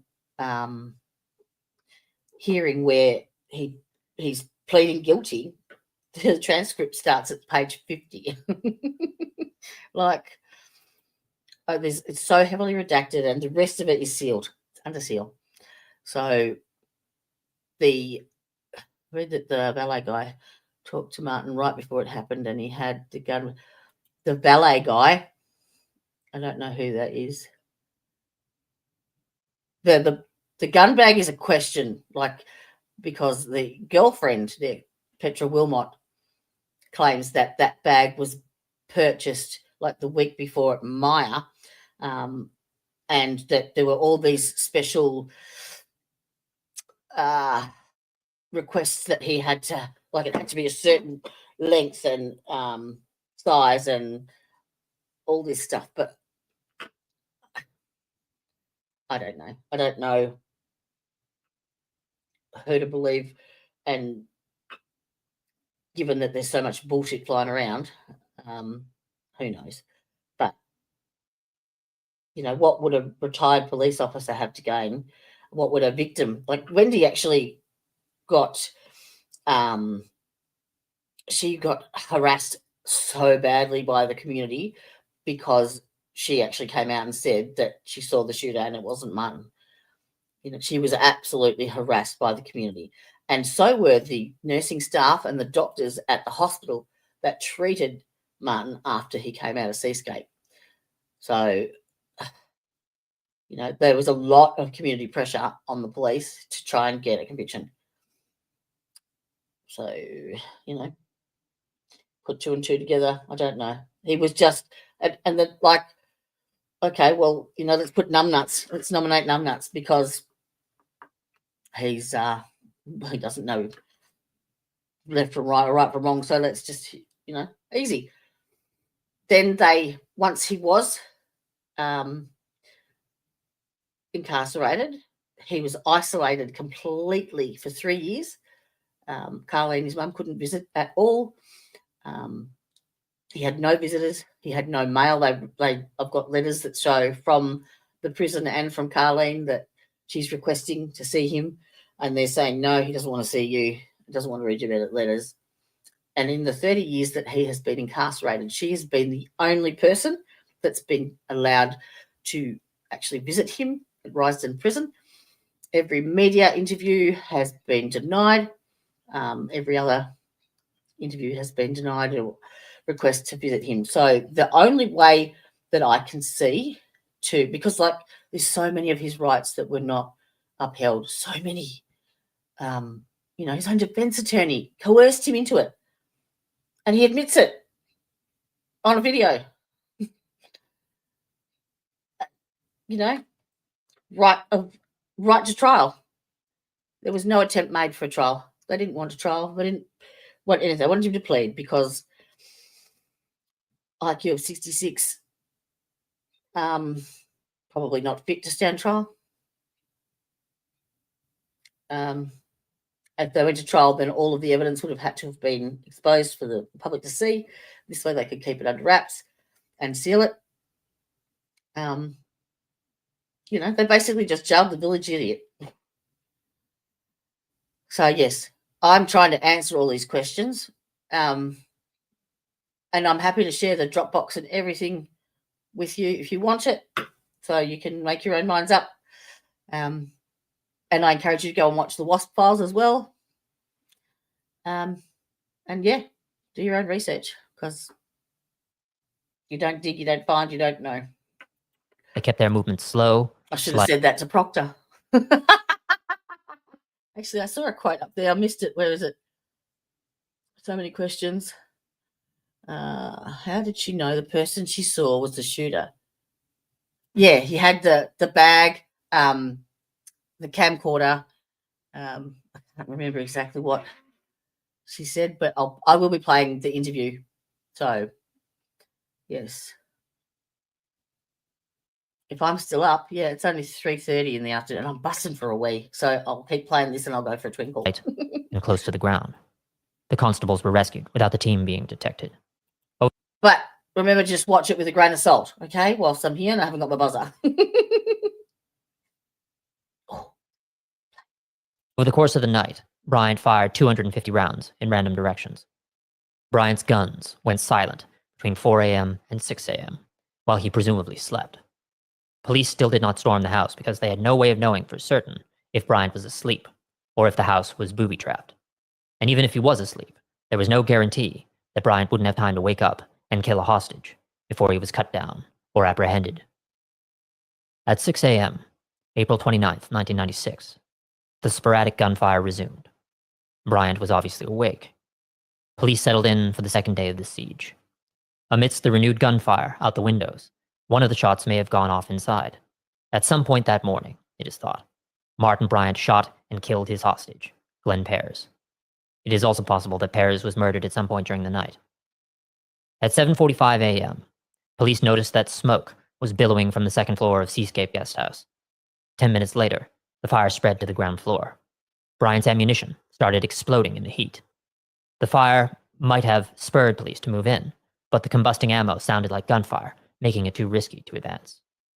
It is likely that Bryant intended to die inside Seascape Guest House, but the pain of burning to death proved too much.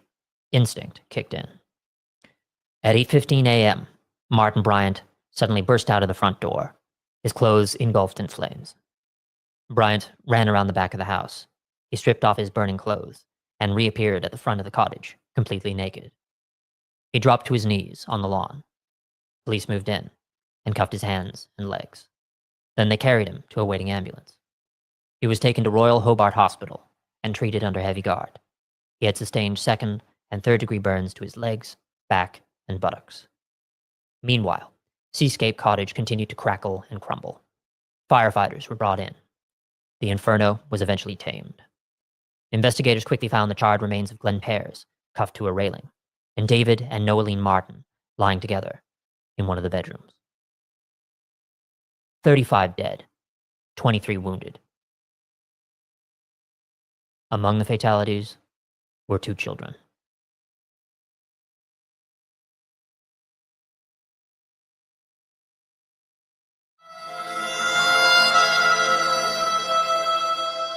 A giggling psychopath. In the months following his arrest, Martin Bryant's low intelligence, childlike naivety, and utter psychopathy were on full display. Despite the overwhelming evidence against him, Bryant denied being the gunman who carried out the Port Arthur Massacre. The only thing he would admit to was the kidnap of Glenn Pears. The severity of the situation did not seem to dawn on him. Bryant thought that by denying the murders, he could wriggle out of things with a mild slap on the wrist, and he tackled police questioning as if he were a child who had landed in trouble at school.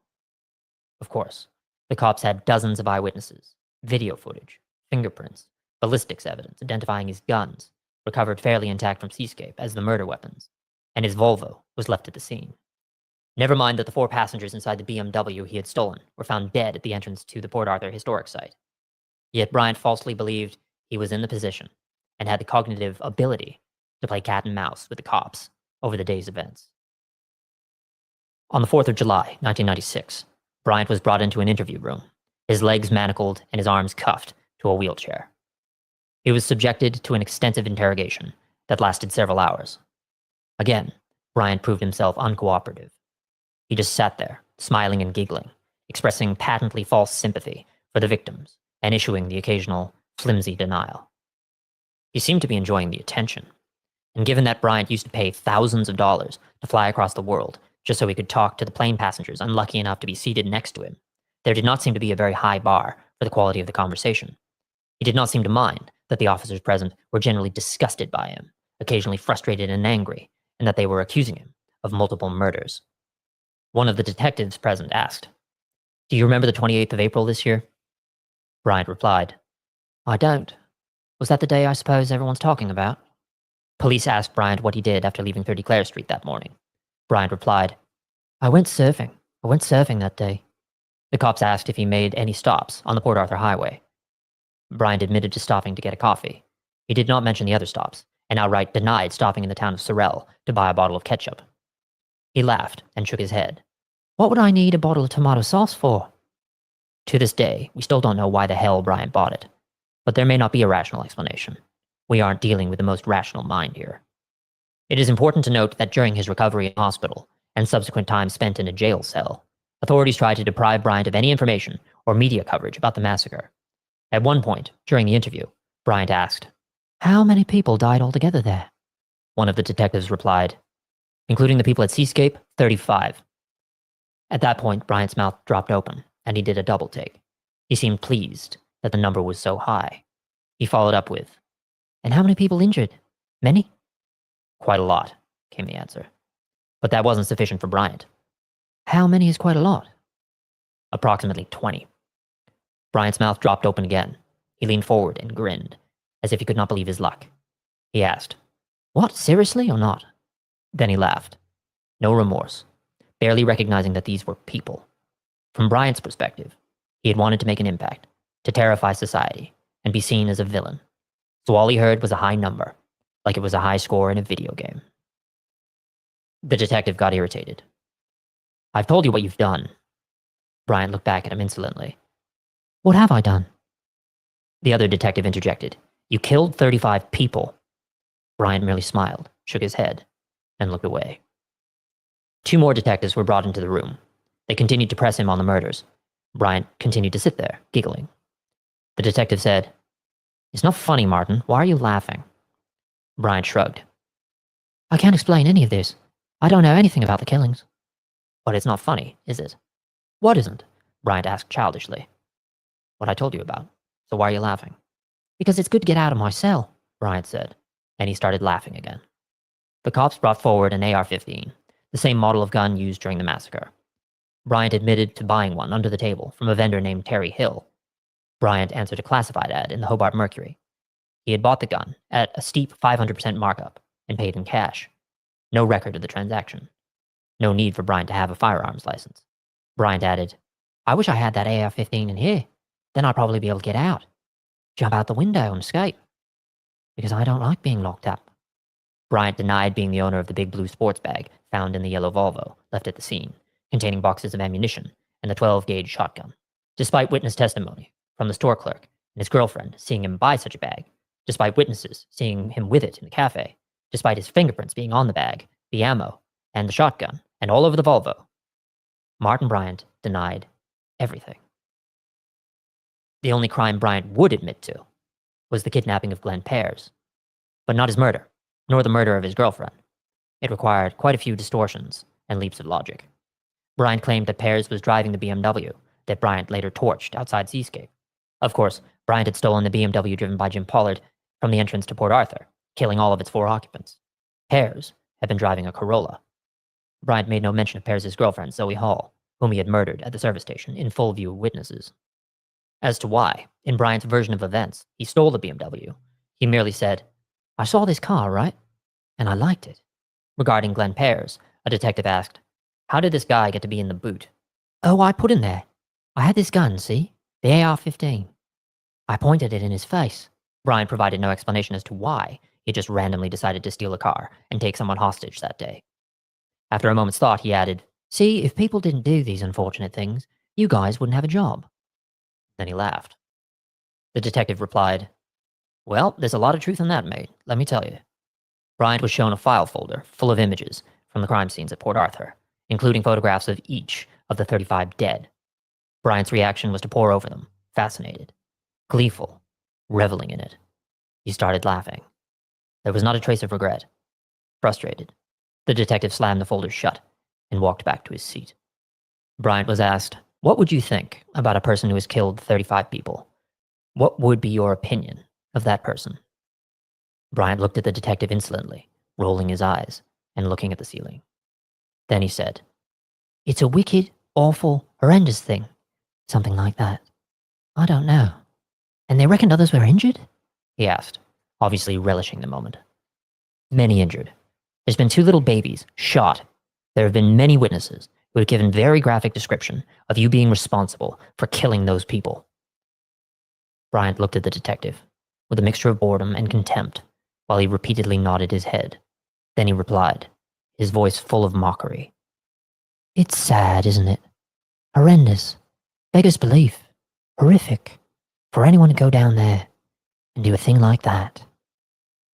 It boggles the mind that Bryant thought that these repeated denials were even worth the energy, along with statements of shock that were absolutely brimming with sarcasm. Perhaps Bryant was just acting petulantly after being backed into a corner. But there are indications. All right, what did I miss?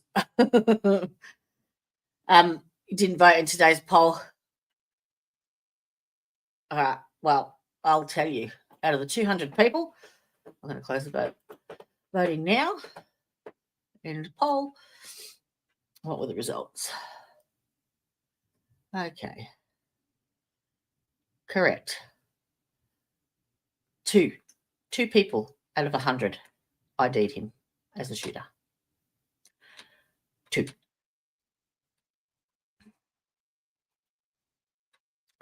So there you go. What is he on about at the moment?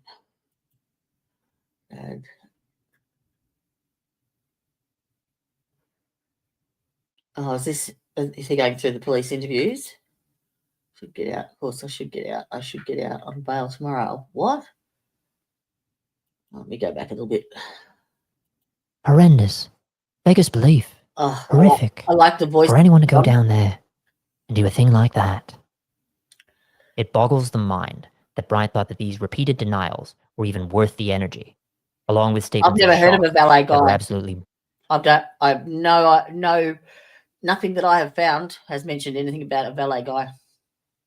Because the toll booth is like up the top of the hill. It's not down the bottom, near the cafe at all. You wouldn't be able to see one from the other. So the only person that I know was at the toll booth. That was one of the witnesses that was interviewed, and he was the one that lost his wife.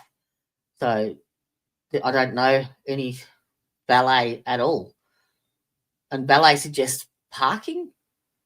There was buses, but I'm not aware of any valet ever. And I've been there. There wasn't any valet parking. I was there 2 years before, so I don't know. First I've heard of that, but I will actually make note to have a look. And I think we'll leave it here because this is getting into like the police interviews and what have you, and we're going to deal with that in another episode. But I'm not coming at this from trying to determine. Oh, let me just get rid of all this shit off the screen so that you can see what I'm talking about. Where is let's go back to this one. All right. I'm not coming at this from a like a guilt or innocence perspective. I'm coming at it as were his rights upheld through the process for, justice, basically. And I cannot say that they were at any time, at any point in the so-called investigation. He was supposed to be on the disability support pension with an intellectual disability. He should have been appointed a guardian, and the guardian and the attorney should have been present at all times during the questioning. And as you saw in that police video, there was no one. And yeah, just effective service of counsel. Your defence attorney coerces you into a guilty plea, and by telling his mother to tell him that she would never see him again if he didn't plead guilty. Yeah, so well, you can think he did it, but you got to show me. You got to prove it. Bring the receipts, because there is absolutely nothing that indicates at all that he did it at all. Even into the point where they pick up the AR-15. Now, the witnesses in the cafe say that the shooter had the AR-15 at hip level and was shooting from hip level on the right-hand side, sort of just twisting backwards and forwards, because that made sense. The people were sitting in the cafe, so that would make the shots all head height, which was the majority of the injuries. The injury met the witnesses' statements. So they hand that, you see it on the video, they hand Martin the AR-15, and he immediately puts it up to his left shoulder because he's left-handed. And where the cartridges are discharged from the barrel is at the base of the barrel on the right-hand side. And that would have blown straight into his face. So there would have been at least, a couple of, like the fireworks, a couple of tiny burns on his face from the gunshot. But then he's rapid firing as well. So, because it's semi-automatic. Just shit like that. And then I will play you the video, the tape of the audio from the hostage negotiator. And you can clearly hear him on the phone chatting away, happy as day, and there's gunshots going off in the background. Who's firing it? Because it ain't him. And then why would the special ops have a visual on him on the roof and be denied the shot? Like, and where's the money? Where's the money? Yeah. So anyway, so thank you again for joining me. We will be back with episode 3. I can't decide whether I'm going to do Helen Harvey and find the money or the deep dive on the psychiatrist, but yeah, we'll work that out. Have a look for the thumbnail, click that like and subscribe, and I'll see you when I'm looking at you. Hasta la vista, bitches.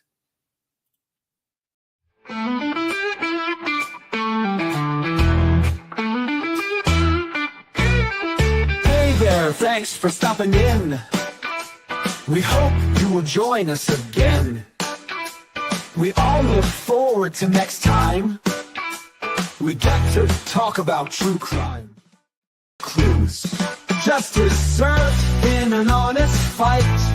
True crime tales till the verdict's right. Solving more than just trivial quests, where sentences rule and the defense rests.